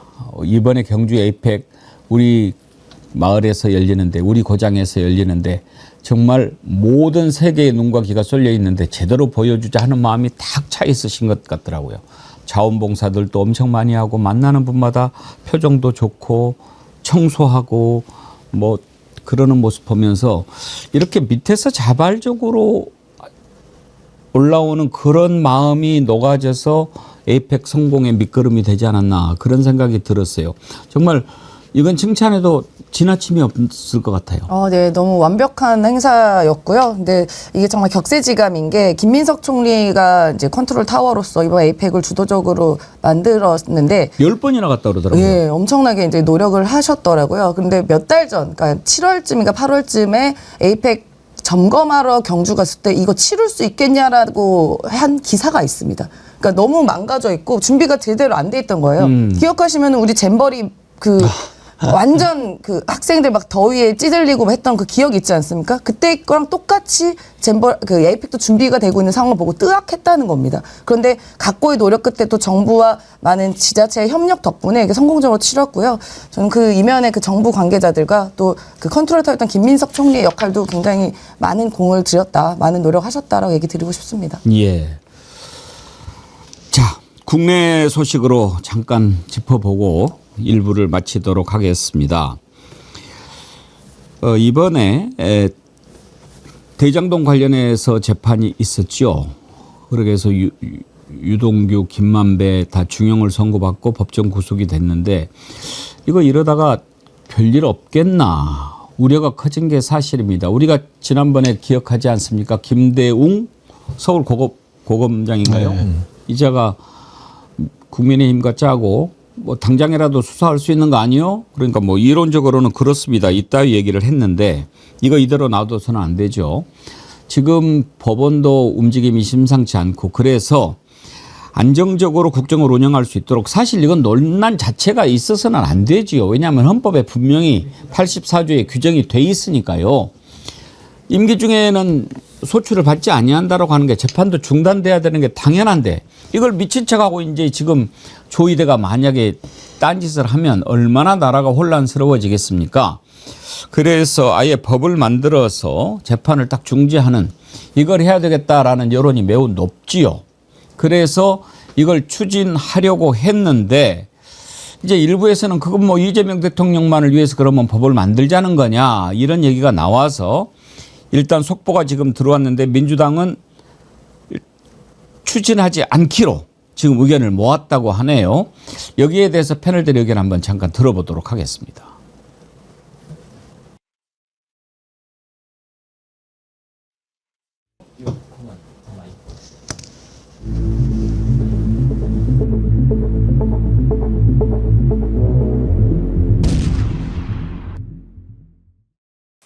이제 사법개혁 공론화에 집중해야 할 시간입니다. 7대 사법개혁안에 더해 소위 재판중지법에 대한 논의도 불가피한 현실적 문제가 된 느낌입니다. 이제부터 민주당은 재판중지법을 국정안정법, 국정보호법, 헌법 84조 수호법으로 호칭할 것입니다. 예, 일단 저렇게 지금 법을 추진하기로 했는데 오늘 민주당이 철회한다, 추진하지 않기로 의견을 모았다고 하는데요. 양재열 변호사님. 그렇습니다. 다른 내용이 아니라 잠깐 말씀하신 것처럼 헌법 84조에 나와 있는 대통령은 임기 중 형사 재판에 계속하지 않는다, 넘기지 않는다라고 돼 있는데, 그러면 그 넘기지 않는다라고 하는 게 기존에 진행 중이된 재판에 대해서는 어찌할 것이냐를 가지고 논란이 있으니까 그렇게 자꾸 이게 정치적 소재로 쓰이는 것 자체가 부적절하다. 그러니까 아예 법을 만들어서 헌법에서 그 취지를 살려서, 아니 현직 대통령이 재판 나가버리고 불려다니고 그러면 국민이 뽑아놓은 대통령이 없어질 수도 있다는 불안감을 주니까 이건 국정이 불안하니까 국정안정법이라는 이름으로 해서 이걸 추진하겠다라고 밝혔는데, 저도 지금 확인을 해보니까 전현희 단장이, 민주당 전현희 단장이 이거를 공식적으로는 추진하지 않기로 했다. 그리고 대통령실과도 이걸 조율을 한 것이다 라고 얘기를 한 거고요. 저는 사실 이 대장동 재판도 그렇고 이것 자체가 굉장히 시끄럽게 되는 것 자체를 부담감으로 느끼고, 한편으로 또 대통령실에서의 자신감이라고 해야 될까요? 이게 재판으로 이게 결국 그런 겁니다. 참 법을 그냥 있는 법대로 가는 게 아니라 국민 여론이라는 게 굉장히 사납고, 아닌 말로 솔직히 말해서 뭐 이재명 대통령이 일을 너무 못하고 있고 뭐 지지율이 뭐 20% 뭐 이렇게 나오고 이런 상황이라고 한다라면 이게 법원에 의한 일종의 저는 사법 쿠데타도 일어날 수도 있다고 보는데, 그럴 여지가 없다라고, 민주당도 잘 끌고 나갈 자신이 있다라고, 대통령실도 그렇게 끌고 나갈 자신이 있다라는 게 1차적으로 나온 거고요. 2차로 뒷받침 잠깐 언급하신 지난주에 있었던 대장동 1심 재판을 보면 이 재판 결과를 놓고도 말들이 많습니다만, 거기서도 판결문의 중요한 부분은 이재명 당시 성남시장은 이걸 모르고 있었고 그 밑에서 이런 일이 벌어진 것 같다라는 또 문구도 나오기도 합니다. 저는 1심 재판도 찬성하지는 않는 입장입니다. 참고로 1심 재판도 잘못됐다고 보는데, 그런 부분 적어도 이재명 당시 시장만큼은 몰랐다라는 부분이 나오기도 하고, 지금 대장동 재판도 그렇고 대북 송금 사건도 그렇고, 하다못해 윤석열 명예훼손 사건도 그렇고, 당시 재판들을 보면요, 검찰이 무리해서 없는 질신들을 억지로 만들어내는 게 계속 나오고 있어요. 그러니까 이런 상황들에 비춰봤었을 때도 이걸 괜히 이걸 정치적으로 소모하는 정쟁으로 끌고 가지 않게 해서 우리가 선제적으로 중지하겠다라고 아마 발표한 것으로 보입니다. 사실 이게 논란이 좀 되면, 지금 에이펙 정상회담 초대박 성공을 거두었기 때문에 그런 이슈가 좀 사라지는 측면도 있기는 있습니다만, 불필요한 오해, 여기에서 벗어나려고 하는 그런 뜻이 좀 읽히긴 합니다만은, 임수연 소장님은 어떻게 보십니까, 배경을? 그러니까 여기가 헌법에 명확히 나와 있는 것을 국민의힘이 저렇게 어거지를 쓰는 거잖아요. 그게 문제가 돼서 이 법률에 대한 고민도 생긴 거 아니겠습니까? 헌법 84조에 대통령은 내란 또는 외환해제를 범하지 않고서는 재직 중에 소출을 받지 아니한다라고 명확하게 나와 있습니다. 그럼 이 소출을 어떻게 해석하냐? 소출은 수사, 기소, 재판, 그 모든 형사적 절차를 포함한다는 것이 법률 전문가들 대다수의 의견입니다. 그러면 당연히 재직 중에는 어떠한 재판이고 뭐도 당연히 정지되는 것이 헌법에 나와 있는 정확한 의무고요. 이 의미가 왜 그러냐 보면은, 대통령은 대통령이 국가 존립을 위태롭게 한 내란과 외환 빼고는 국정 수행의 안정성을 요구를 합니다. 국가 최고 책임자, 국정 최고 책임자로서 정치적 의도에 의해서 만약에 무분별하게 형사 소추가 발생하거나 재판이 되게 되면 국가의 존립이 흔들릴 수 있다. 그렇기에 그 안정성을 보장하는 것이 이 헌법의 의미인데, 그것을 이상하게 자꾸 국민의힘에서 자꾸 어거지를 쓰고 있어서 문제가 되는 것입니다. 당연히 헌법에 나와 있는 취지와 이 내용을 그대로 하면은 이거는 뭐 논란의 여지도 없는 것인데 자꾸 논란을 만드니까 문제가 되는 거 아니겠습니까? 그리고 지금 나와 있는 쭉 그동안 있었던 재판들 보면은 남욱 씨도 지금 계속 바뀌어요. 지금 본인이 말했던 내용이 바뀌고, 또 김영부 원장을 곤란하게 했었던 그 유동규 씨도 지금 내용이 보면은 계속 바뀌고 있습니다. 그리고 철거업자와의 관계에서 계속 해소가 되고 있어서 그 김영부 원장의 타임라인도 지금 증거가 안 된 것이, 그 내용을 보면은 그 기소가 되거나 할 내용이 전혀 아니거든요. 그러니까 무분별한 정치 검찰의 그런 기소 때문에 일어났던 일들이라는 것을 좀 저희가 기억 다시 했었으면 좋겠고요. 그 국민의힘은 괜한 땡깡 부리지 말고 이 헌법의 가치를 좀 이해를 했으면 좋겠다. 그런 말씀 드립니다. 나라를 어떻게 든 혼란에 빠뜨리든 말든 뭐 이재명 공격만 하면 좋다, 이런 생각을 갖고 있는 국힘당은 그렇다 치고, 조선일보도 막 이렇게 기사를 보면은, 최진봉 교수님, 뭐 이번에 재판하는데 이재명이라고 하는 이름이 309번 나왔느니 뭐니 뭐 이런 기사를 막 쓰더라고요. 그러니까 일부러 이렇게 하는 거죠. 그러니까 이재명 이름이 많이 나온 게 중요한 게 아니고요. 재판의 내용이 이재명은 몰랐다가 중요한 거예요. 그게 키포인트인데 그건 쏙 빼고요.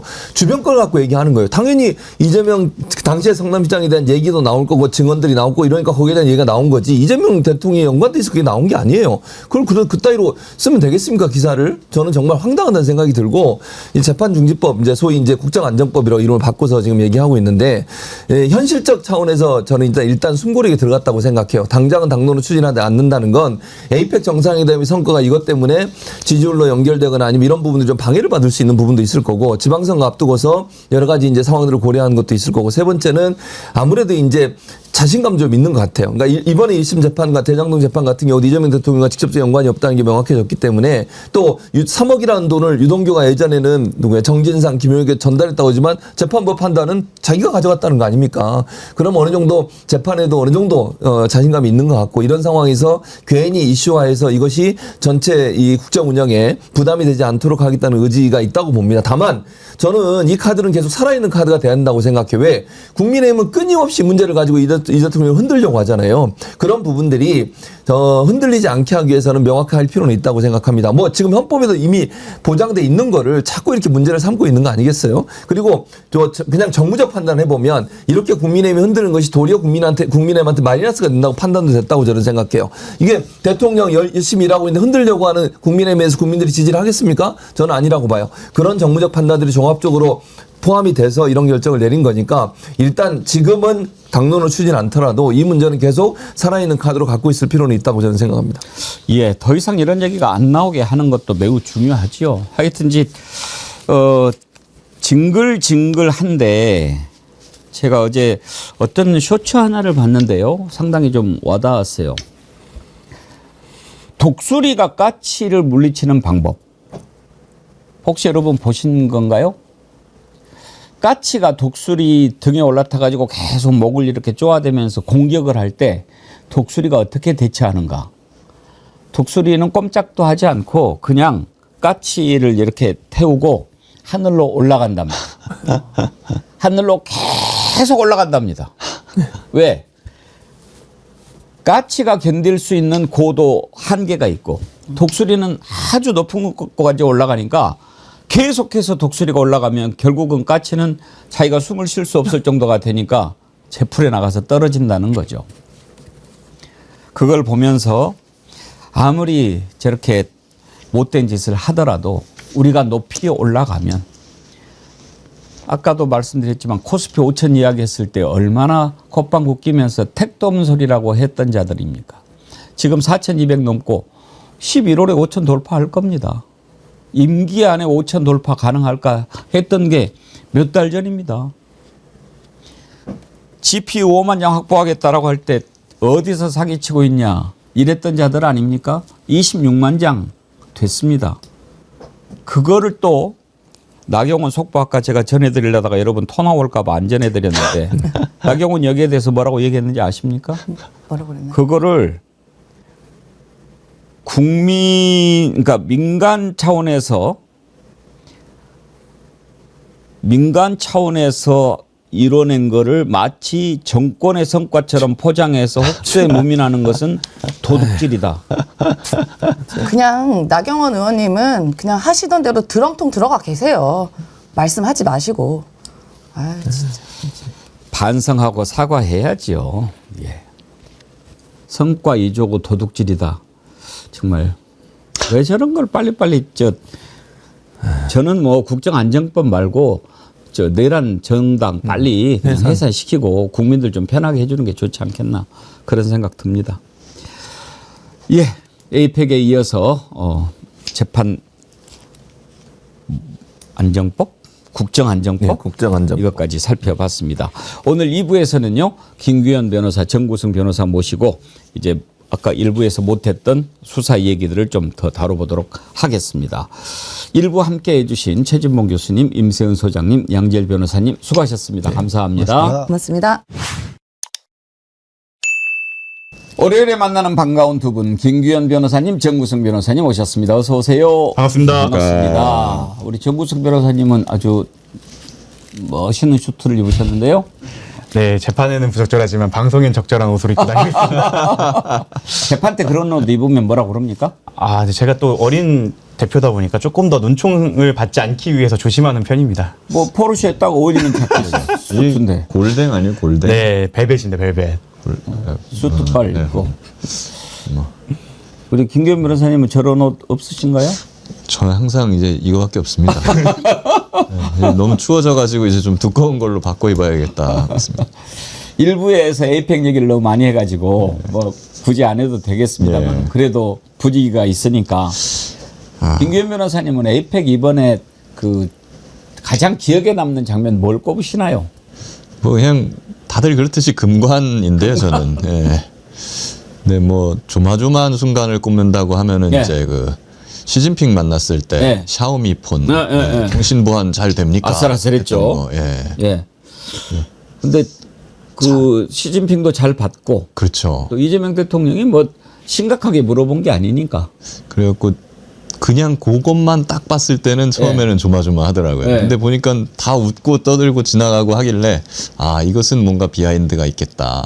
라고 보니까 뭐 그 전에 둘이 뭐 이런 통신 보안 이야기를 했을 수도 있고. 예. 그 전에 통신보안 이야기를 하다가 샤오미 보고 통신보안 얘기가 나온 거군요. 그렇죠. 그러니까 이제 시진핑 주석도 코타에 이렇게 웃어 넘기고 막 한 거 아니겠습니까? 그래서 이게 뭐 대통령의 발언이라는 게 그냥 던지는 게 아니니까 아 이것까지도 설마 이제 계산이 다 돼가지고 된 거겠구나. 뭐 그러고 나니까 와 대단하긴 하다 진짜.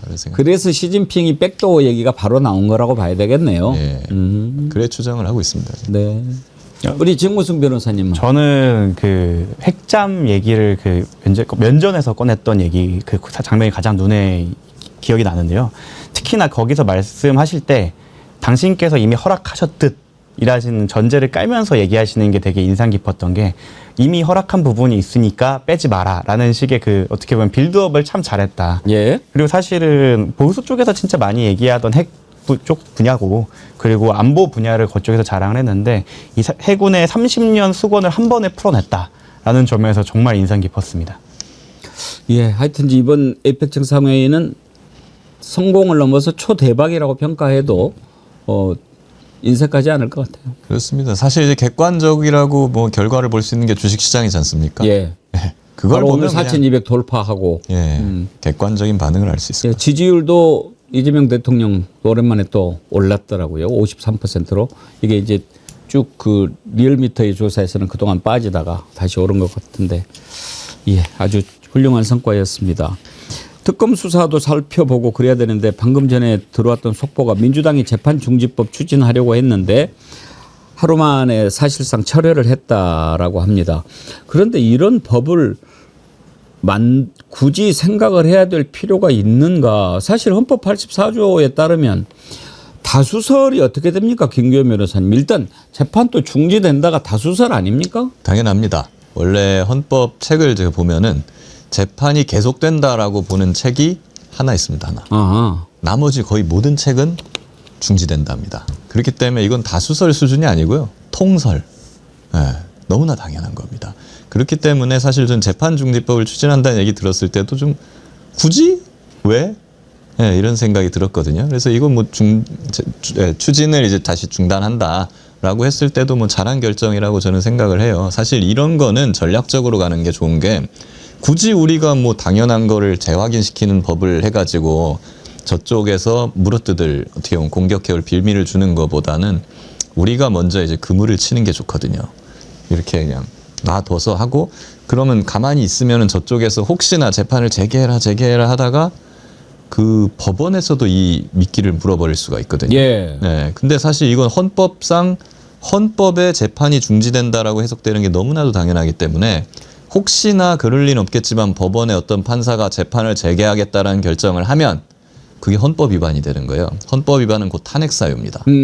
그렇기 때문에 굳이 우리가 뭐 확실하게 법을 만들기보다 가만히 있다가 혹시나 저쪽에서 법원에서 재개하려고 할 것 같으면 그 사람 탄핵시키면 되죠. 아하. 네. 그런 방법이 있는데 이제 혹시라도 국정 운영에 걸림돌이 될까봐 이걸 좀 미리 정리해놓고 가는 것이 어떻겠느냐 그런 의견이 나와서 이런 움직임이 있었다고 봐야죠.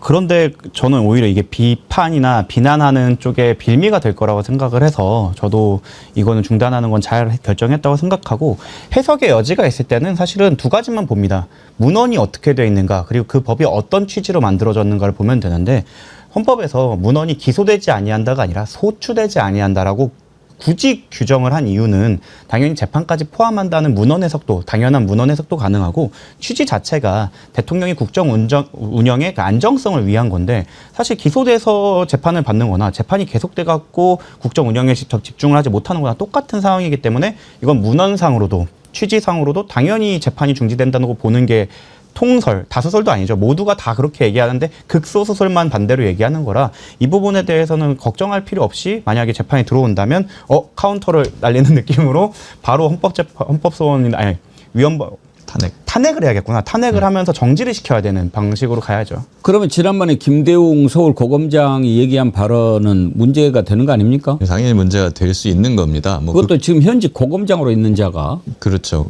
법원장이죠. 근데 이제 그 사람은 이제 자기는 나중에 극소수설을 자기가 얘기한 거다라고 변명을 하긴 할 텐데 실제로 이거를 만약에 재개하는 결정을 내렸다라고 하면 그 판사 탄핵하는 거고 그 판사한테 혹시 재판을 재개하라고 어떤 압력을 가한 사람이 있다면 그게 고등 법원장이 됐든 조희대 대법원장이 됐든 간에 그런 사람이 있으면 함께 탄핵을 해버리면 되는 겁니다. 그렇기 때문에 이거는 굳이 우리가 나서가지고 빌미를 주면서 법을 바꿀 필요는 없고 놔두면서 혹시 저쪽에서 들어오려고 할 때 재판을 재개하려고 할 때 우리가 그 사람들을 날려버리는 탄핵으로 이런 식으로 가는 것이 훨씬 좀 전략적으로 이득이 아닌가. 네, 저도 동의하는 게 만들려고 하면 분명히 노이즈를 엄청 국힘에서 일으키면서 그걸로 많이 이득을 보려고 할 거예요.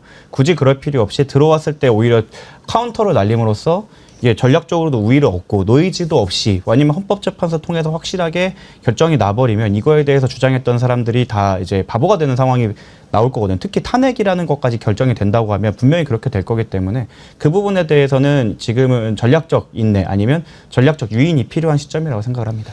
아무튼 지금 서울고등법원장이 그따위로 이야기를 했다. 현재 재판이 파기환송됐기 때문에 서울고법에 가 있는 거 아닙니까? 그런데 그 담당 재판부가 있는 서울고법원장이 그따위로 얘기를 하니까 얼마나 이제 국힘이 더 막 기고만장하고 막 이렇게 분위기를 막 몰아가겠습니까? 이게 다 조희대 때문에 이런 거 아닙니까? 혹시 이 부분은 어떻게 생각하십니까? 이병철 변호사가요, 지금 국민청원을 하나 시작을 했는데 내란 숙의 윤석열 담당 재판부를 직위원회에서 이진관 재판장으로 교체하자 이런 국민청원을 시작을 했어요. 그래서 국회 홈피에 이제 공개를 하고 공개 후 5만 돌파하면 법사위에 상정이 되는데 우리 백운계 정어리 TV도 함께 좀 해서 이렇게 해보자 제안을 해오셨는데 내란 재판부를 직위원회에서 이진관으로 바꾸자 이렇게 국민청원하면 가능합니까? 그렇게만 되면 참 좋을 것 같은데요. 근데 다만 사법부를 압박하는 차원에서의 전술로서는 상당히 유효하다. 굉장히 바람직한 일이라고 저는 생각을 합니다. 근데 뭐 지금까지 조희대 대법원장이 해왔던 일들이나 그런 걸 봤을 때 아마 뭐 실제로 이렇게 한다고 해가지고 그 입장을 받아들여서 재판부를 바꿔줄까라는 부분에 대해서는 저는 좀 회의적이기는 해요. 그렇지만 안 바꾸더라도 계속 이런 주장은 해야 되는 것이죠. 그리고 사법부를 계속 압박해야 되는 거죠. 특정인에서 특정인으로 재판부를 바꾸라는 그 요청이나 그런 건의가 사실 수용될 가능성은 매우 낮은데 말씀하신 것처럼 전략적인 차원에서 그 사법부를 압박하는 차원이라면은 그거에 대한 효용은 있다고 생각을 합니다. 하지만 저는 이것보다 개인적으로는 재판소원을 빨리 도입을 하는 게 사법부에 대한 압박이 더 되지 않을까. 그리고 아까 말씀드렸던 이재명 대통령에 대한 재판 같은 경우에도 지금 대법원 재판이 헌법을 위반해서 지금 졸속으로 진행됐다는 증거가 여러 나오고 있지 않습니까? 그 부분도 해결되면서 지금 만약 직위원 재판관이나 다른 1심 재판관들이 이상한 판결을 했을 때 이 부분에 대해서 한 번 더 견제와 균형을 가할 수 있는 제도 자체를 만드는 게 더 효용이 있다고 생각합니다. 가만히 두고 보자 하니까 지금 직위원이 하는 게 아주 우습지도 않은데 저는 이자가 아주 제가 화면으로만 몇 번 봤는데 기본적으로 얘가 아주 가볍고 설렁설렁하더군요. 이번에 보니까 그 윤석열 변호인 측에서 공개한 거를 재판 공개한 거를 미리 우리한테 통지도 안 해주고 그러니까 죄송합니다를 5번 6번을 합디다. 웃으면서 또. 네. 예. 기본적으로 사건을 대하는 이 사건의 어떤 중대성이나 이런 거를 대하는 태도가 참 부적절하다 이런 생각이 들고 보면 볼수록 이런 재판을 맡기에는 참 안 맞는 것 같습니다. 기본적으로 내란 재판이잖아요. 내란 사건이면은 나라의 백년대계를 좌지우지하는 것인데 그렇다고 한다면은 그 사건의 경중에 맞게 이 사건을 대해야 되는 것이거든요. 근데 지규현 판사의 태도나 이런 걸 보면은 그냥 다른 일반적인 그냥 동네에서 뭐 일어난 폭행 사건, 절도 사건, 뭐 음주운전 사건 그냥 이런 거랑 똑같이 이 사건을 그냥 대하고 있는 것 같아요. 그런 가벼운 사건들 대하듯이. 그런 태도가 그냥 재판에서도 묻어 나오는 것 같고요. 굉장히 부적절한 것이죠. 그러게 말이에요. 그나마 이진관 부장판사가 지금 한덕수 재판을 이달 안에 지금 이제 마치고 선고를 할 수 있다라고 하니까 일단 지기현보다는 먼저 재판 결과가 나올 거 아닙니까? 그러면은 아무리 지기현이 뭐 무슨 딴 맘을 먹어도 기속되지 않겠어요? 영향받지 않겠습니까? 기소까지는 안 되겠지만 영향은 분명히 받겠죠. 그리고 저도 그 영상을 보면서 좀 깜짝 놀랐던 게 저런 재판부가 없고 대부분의 재판장님께서 이진권 판사님처럼 하십니다. 일반적으로. 그래서 저는 오히려 이 부분은 나중에 문제를 삼는다고 하면 과연 이 배당이 정말 컴퓨터 자동 배당이었을까? 이 부분에 대해서 지난번 장경태 의원의 질의에 따르면 좀 의심할 만한 사정이 꽤 있었다고 보이거든요. 그래서 이 부분도 나중에 조금 공론화가 된다고 하면 만약에 여기서 자동 배당이 아니라 어떠한 뭐 손이 써졌다라고 한다면 지기현 법관뿐만 아니라 조희대 법관에 대한 저희가 공격의 수위를 높일 수 있는 좋은 카드가 될 거라고 생각을 합니다. 예. 결과가 어떻게 나올지 궁금한데 언제 한번 기회가 되면 우리 김규현 변호사님하고 정구승 변호사님을 모시고 모의 재판을 한번 해보려고 그래요. 그래가지고 뭐 한 분은 특검, 한 분은 뭐 피고인 이렇게 해가지고 모의 재판을 해서 얼마나 구형하고 얼마나 하고 막 또 정구승 변호사님이 재치 있게 방어도 막 하는 모습 한번 보고 싶고 그러는데 우리 이슈 1번지나 정치 1번지에서 한번 해볼까 합니다. 난이도가 너무 좀 기울어진 운동장 같다는 생각은 들긴 합니다. 뭐 제가 특검이면 뭐 좋긴 한데. 또 능력이 있으니까 네. 한번 뭐 막아보지 않겠어요? 억지를 또 쓸 때는 또 가끔 또 쓰는 것 같아요. 아 그래야죠. 예. 예. 거기는 뭐 억지 말고는 어떻게 대응할 수 있겠어요? 잘합니다 그런 거. 잘합니다. 근데 사실은 조금 그 부분이 빠져 있는 점이 아쉬운 게 사실 이 사건에서 제일 어려운 건 의뢰인 컨트롤일 거예요. 네, 의뢰인을 설득하는 과정이 제일 어려울 것 같은데 그 부분은 빠져 있기 때문에 그 부분 난이도는 좀 낮아지는 것 같습니다. 예. 공수처 지금 이제 특검이 수사를 하고 있는데 오동훈 차장 31일 날 불러가지고 조사를 했는데 또 부를 수도 있다라고 얘기를 하던데요.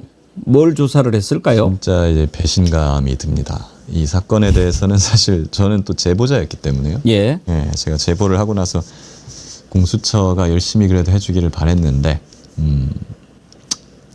결론적으로 굉장히 안타깝습니다. 저는 지금 나왔던 김선규, 송창진 부장판사들, 친윤 검사라고 하던 그분들이야 뭐 알고 있었어요. 그럴 줄 알았어요. 방해 세력이라는 걸 알고 있었는데 최소한 그럼 오동훈 처장과 그 기존의 수사팀들 여기가 열심히 하려고 한다고 저는 믿고 있었고 그랬거든요. 근데 지금 이러한 결과가 된 것은 결국에는 오동훈 처장과 그 수사팀의 일부 사람들도 그 친윤 검사들의 동조해서 수사를 흐지부지 하는데 일조하였다. 그리고 송창진 부장검사가 지금 위증죄로 이제 고발이 됐었지 않습니까? 근데 이번에 공수처가 특검에 넘기면서 딱 빼버렸다고 그러더라고요. 네. 그런 것들을 거의 특검에 안 넘기고 공수처가 그냥 뭉개고 있었어요. 그리고 사실 특검이 생기기 전에 한참 전에 고발이 됐는데 공수처가 그 사건을 대검이나 뭐 다른 수사기관에 통보도 안 하고 그대로 갖고 있었습니다. 뭉개면서. 이거 검찰이 하던 짓이잖아요. 팔이 안으로 굽는 그런 방식. 이런 것을 하면서 기존의 수사팀이나 오동훈 처장이 심지어 송창진 부장검사 편을 드는 듯한 행보를 많이 보였다라는 게 지금 해병특검의 수사 결과 발표된 내용들이거든요. 이 과정에서 송창진 검사의 사건을 넘기지 않고 뭉갠 거, 그리고 수사 방해하는 것들을 이제 두둔하고 심지어 해병 순직 사건, 뭐 수사 외압 사건을 제대로 수사가 되지 않도록 만든 거에 대한 책임을 지금 오동훈 처장이 지고 있는 것이거든요. 저는 과거에도 느낌을 받긴 했습니다만 굉장히 실망스럽고 오동훈 처장이 이거에 대해서 형사 책임까지도 좀 질 수밖에 없다. 그렇게 생각이 들어요. 근데 저는 그런 것들을 추단할 수 있는 이벤트가 과거에 있었거든요. 예를 들면 박정훈 대령 항명 사건 재판을 진행할 때 이런 일이 있었어요. 김계환 전 해병대 사령관이 사실은 공수처에 불려가 가지고 거기서 다 증언을 했다. 사실 외압이 있었다. 경로를 했다라는 얘기를 다 했다는 첩보가 들어왔습니다. 예. 근데 뉴스도 나왔어요. 그러면은 그 내용들, 그 진술을 한 진술조서 서류를 우리가 받아와 가지고 항명 재판부에다가 제출을 하면 박정훈 대령은 아주 쉽게 무죄를 받을 수 있는 게 됩니다. 그렇죠. 그래서 우리가 그 서류를 달라고 신청을 했죠. 공수처에다가. 이걸 거부하는 거예요. 공수처가 그걸 안 줍니다. 그래서 우리가 군사법원에 요청해서 그럼 법원의 명령으로 이걸 요청해달라고 했어요. 그건 거부할 수가 없습니다. 또 거부를 합니다. 그거조차도. 오동훈 공수처장 있을 때예요. 그때 저는 뭔가 이상하다는 느낌을 받았어요. 이 사람들이.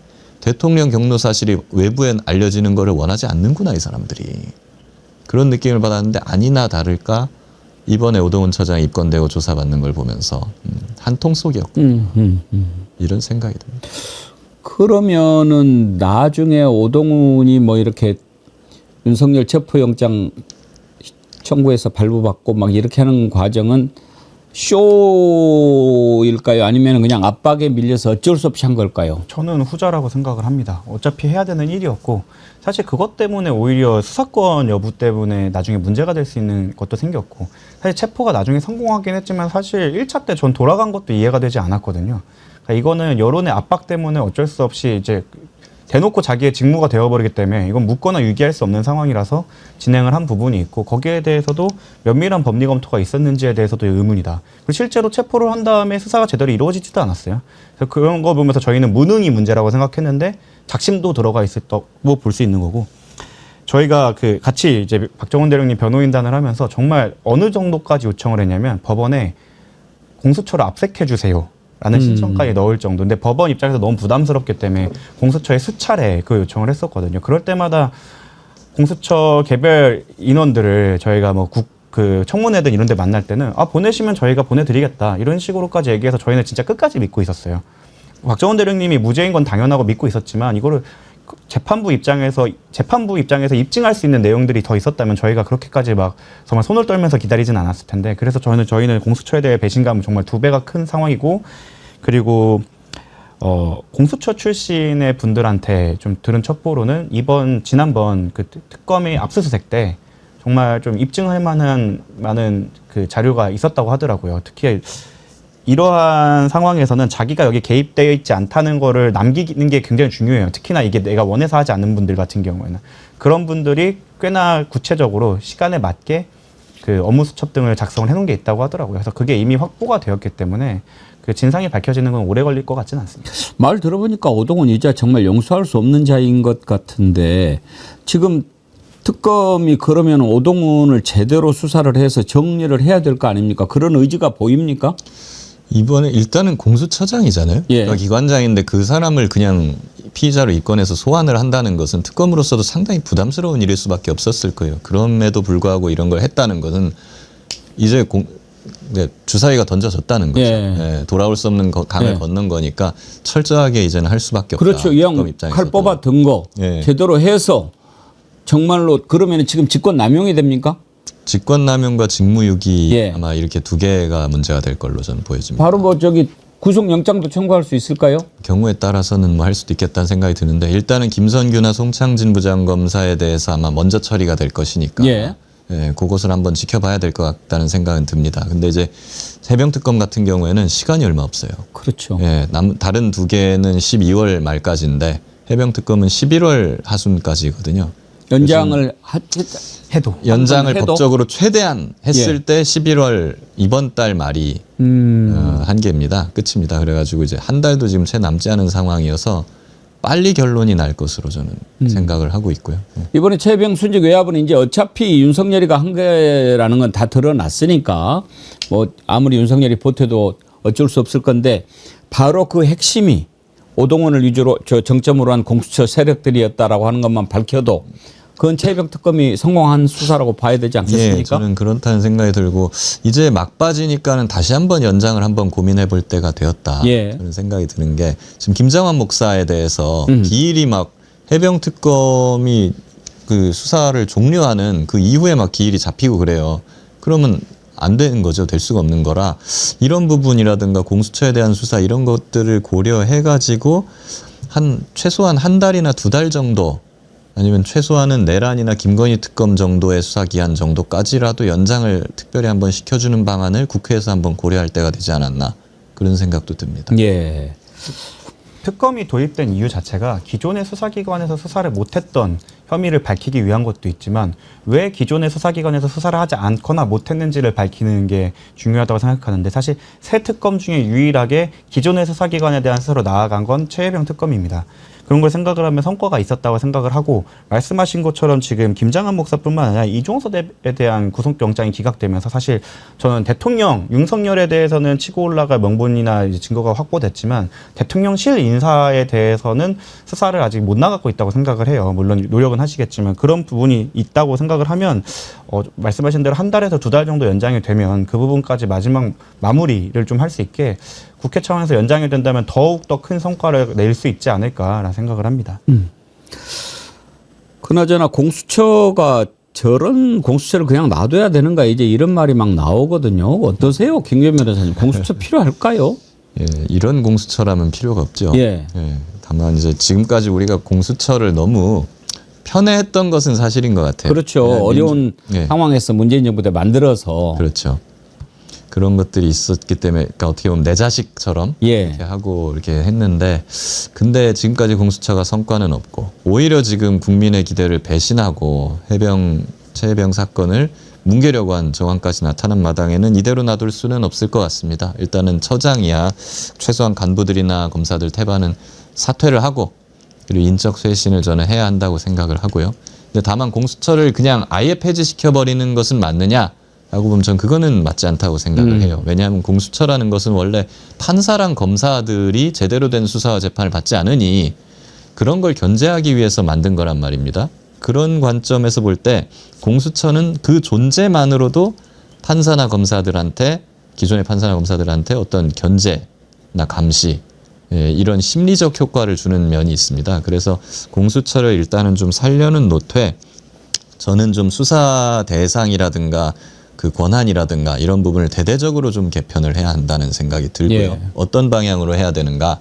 지금 공수처는 수사 대상이 너무 넓습니다.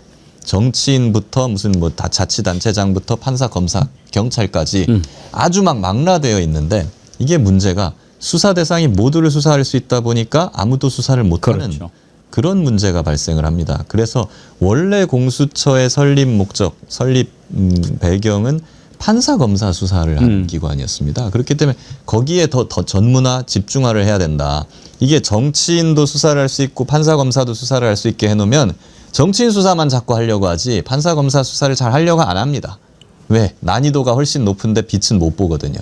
그러니까 다른 거는 이제 앞으로 생기는 뭐 경찰, 검찰도 할 수 있고 중수청도 할 수 있고 특검도 다 할 수 있어요. 정치인이나 이런 수사들은.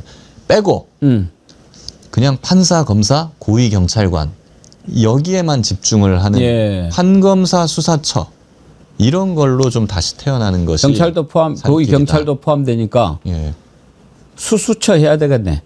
그렇죠. 수사. 사법기관 종사자, 사법기관 고위공무원에 대한 전문 수사처. 그 정도 해야죠. 거기에 추가로 이렇게 그 수사를 하고 기소를 했는데 다시 또 법원이 일반 법원이 판단을 한다면 예를 들어 이번에 판사에 대한 비위에 대해서 압생영장을 안 주니까 저는 카운터 파트너도 필요하다.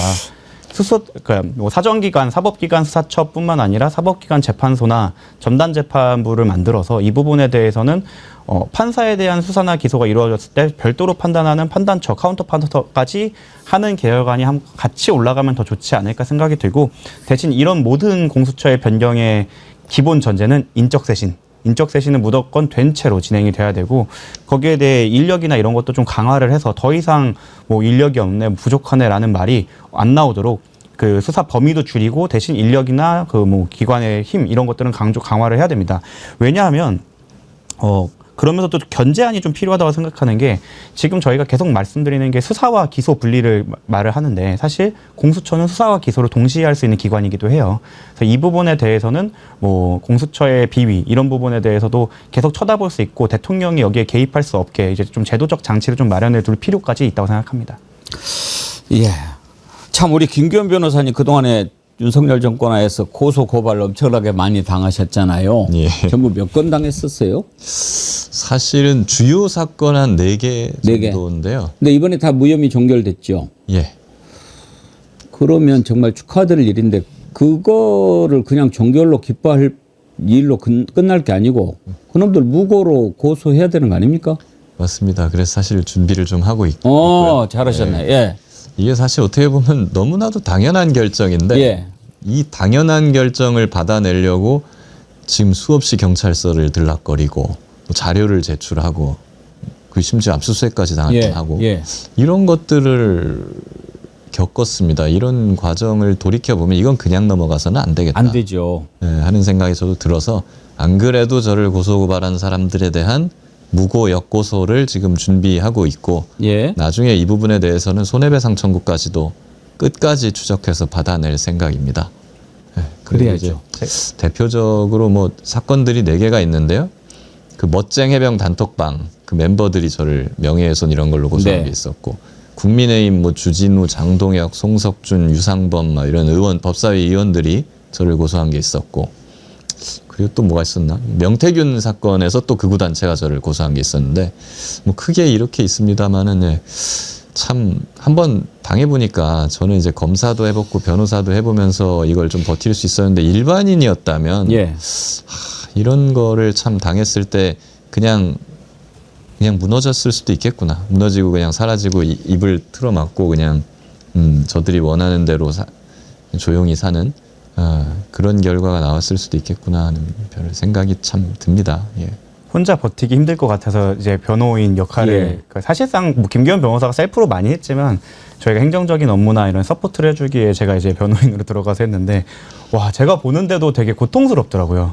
이게 검사와 변호사를 해봤지 피의자가 되어본 적이 없는 사람이 경찰서 혼자 보내기가 너무 안타까워서 제가 많이 같이 가고 이러는데, 그러다가 같이 압색을 당할 뻔도 하고 저도 피의자가 되는 결과가 생기니까 이게 정말 사실 되게 무섭더라고요. 그리고 이런 걸 생각을 해보니까 이런 부분에 있어서 수사기관에 대한 견제안은 정말 꼼꼼하게 들어가야 되고, 이렇게 묻지마고서나 고발에 대해서는 반대로 꼭 여기에 대해 책임을 물어야 된다고 생각을 해서, 이제 아마 무고 고소와 손배를 할 때 저희가 또 거기서도 조력을 하지 않을까 싶습니다.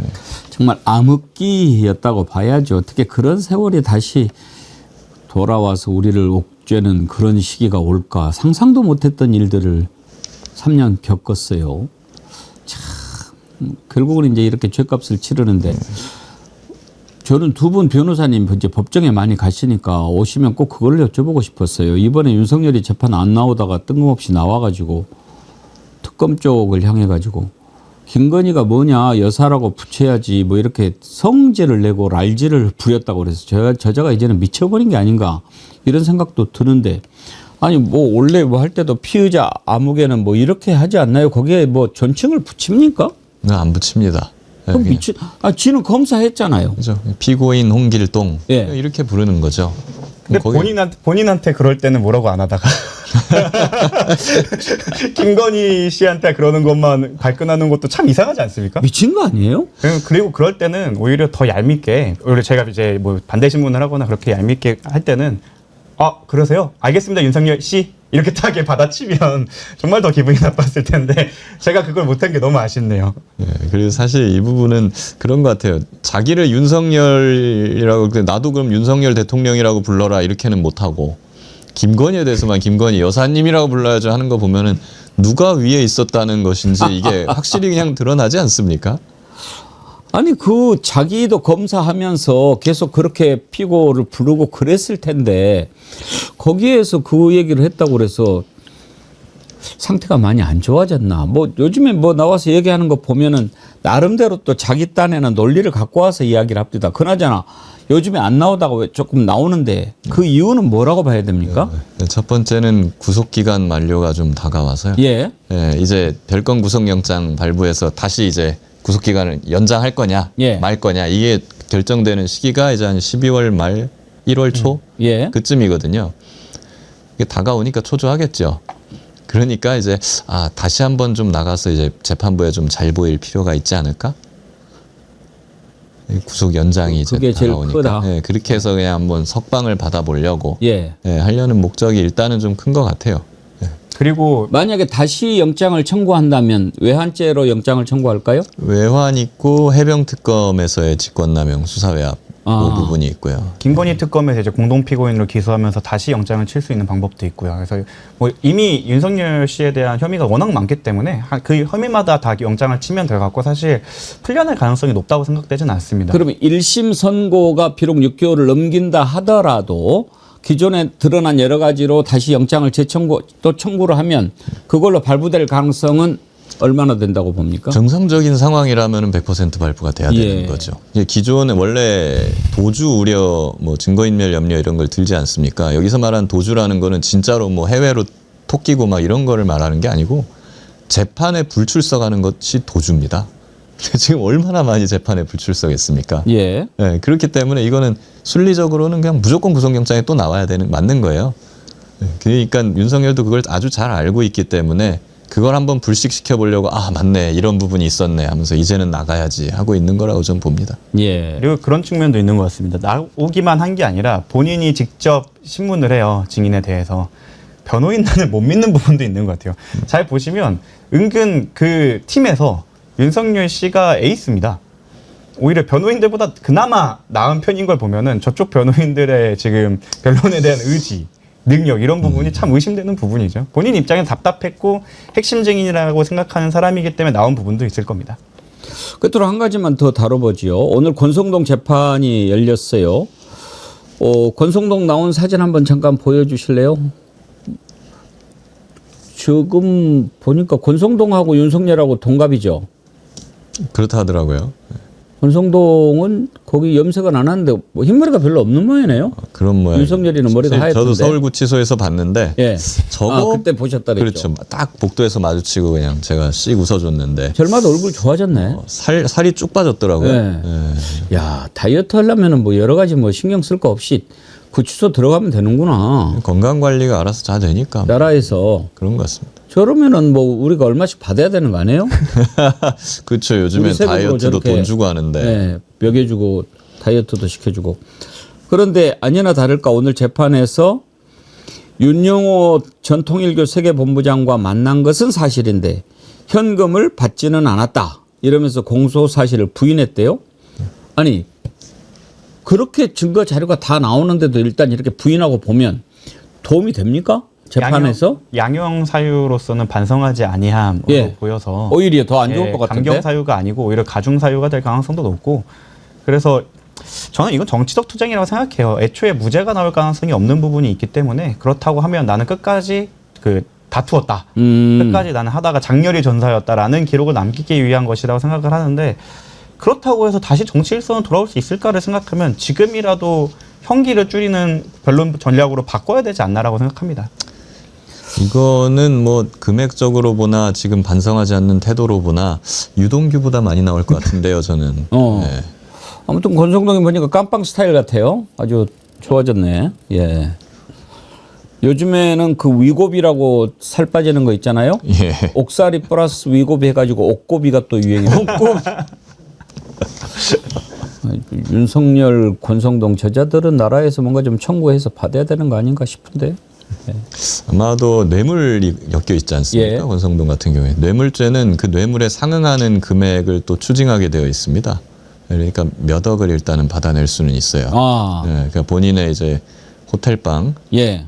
서울구치소 방비는 받아낼 수가 있을 겁니다. 아, 그걸 또 자기가 받았다고 인정을 하면 또 그것도 토해내야 되니까 일단 막 안 받았다고 부인을 해보는 건가? 근데 뭐 어차피 지금 증거가 너무 많기 때문에 예. 유죄는 나올 것이고. 아니 오죽하면 사진까지 찍어놨잖아요. 그럼요. 돈을. 예, 그 받은 만큼의 벌금이나 추징이 다 될 거니까요. 예. 뭐 어쨌든 권성동한테 주는 밥값, 옷값, 방값 이런 거는 다 받아낼 수 있다. 그리고 김규현 변호사의 변호인으로서 그리고 나중에 손해배상도 청구하게 되면 저희도 받으러 갈 겁니다.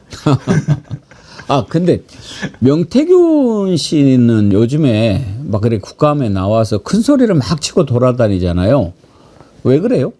뭐 몸값 불리기죠. 앞으로 선거가 얼마 남지 않았고 본인에 대한 법률 리스크를 해결할 수 있는 방법은 정치적으로 해결하는 방법밖에 없다고 생각하기 때문에 저는 그렇고 어떻게 보면 민주당에 도움이 되는 방향으로도 움직이고 있는 게 사실상 SOS 요청이 아니었을까 싶습니다. 근데 뭐 민주당이 그걸 받아줄 리는 없고 근데 본인이 살려면은 일단 오세훈 시장이 날아가야 되고 그래야 이제 야권에서 새로운 후보를 물색할 거고 그 새로운 후보를 선정하는 과정에 본인이 어떻게든 좀 끼어들 공간이 생기지 않겠습니까? 그런 거를 좀 전략적으로 노리고 있는 거 아닌가 하는 생각이 듭니다. 11월 8일 날 지금 대질 신문을 한다는 거 아닙니까? 예.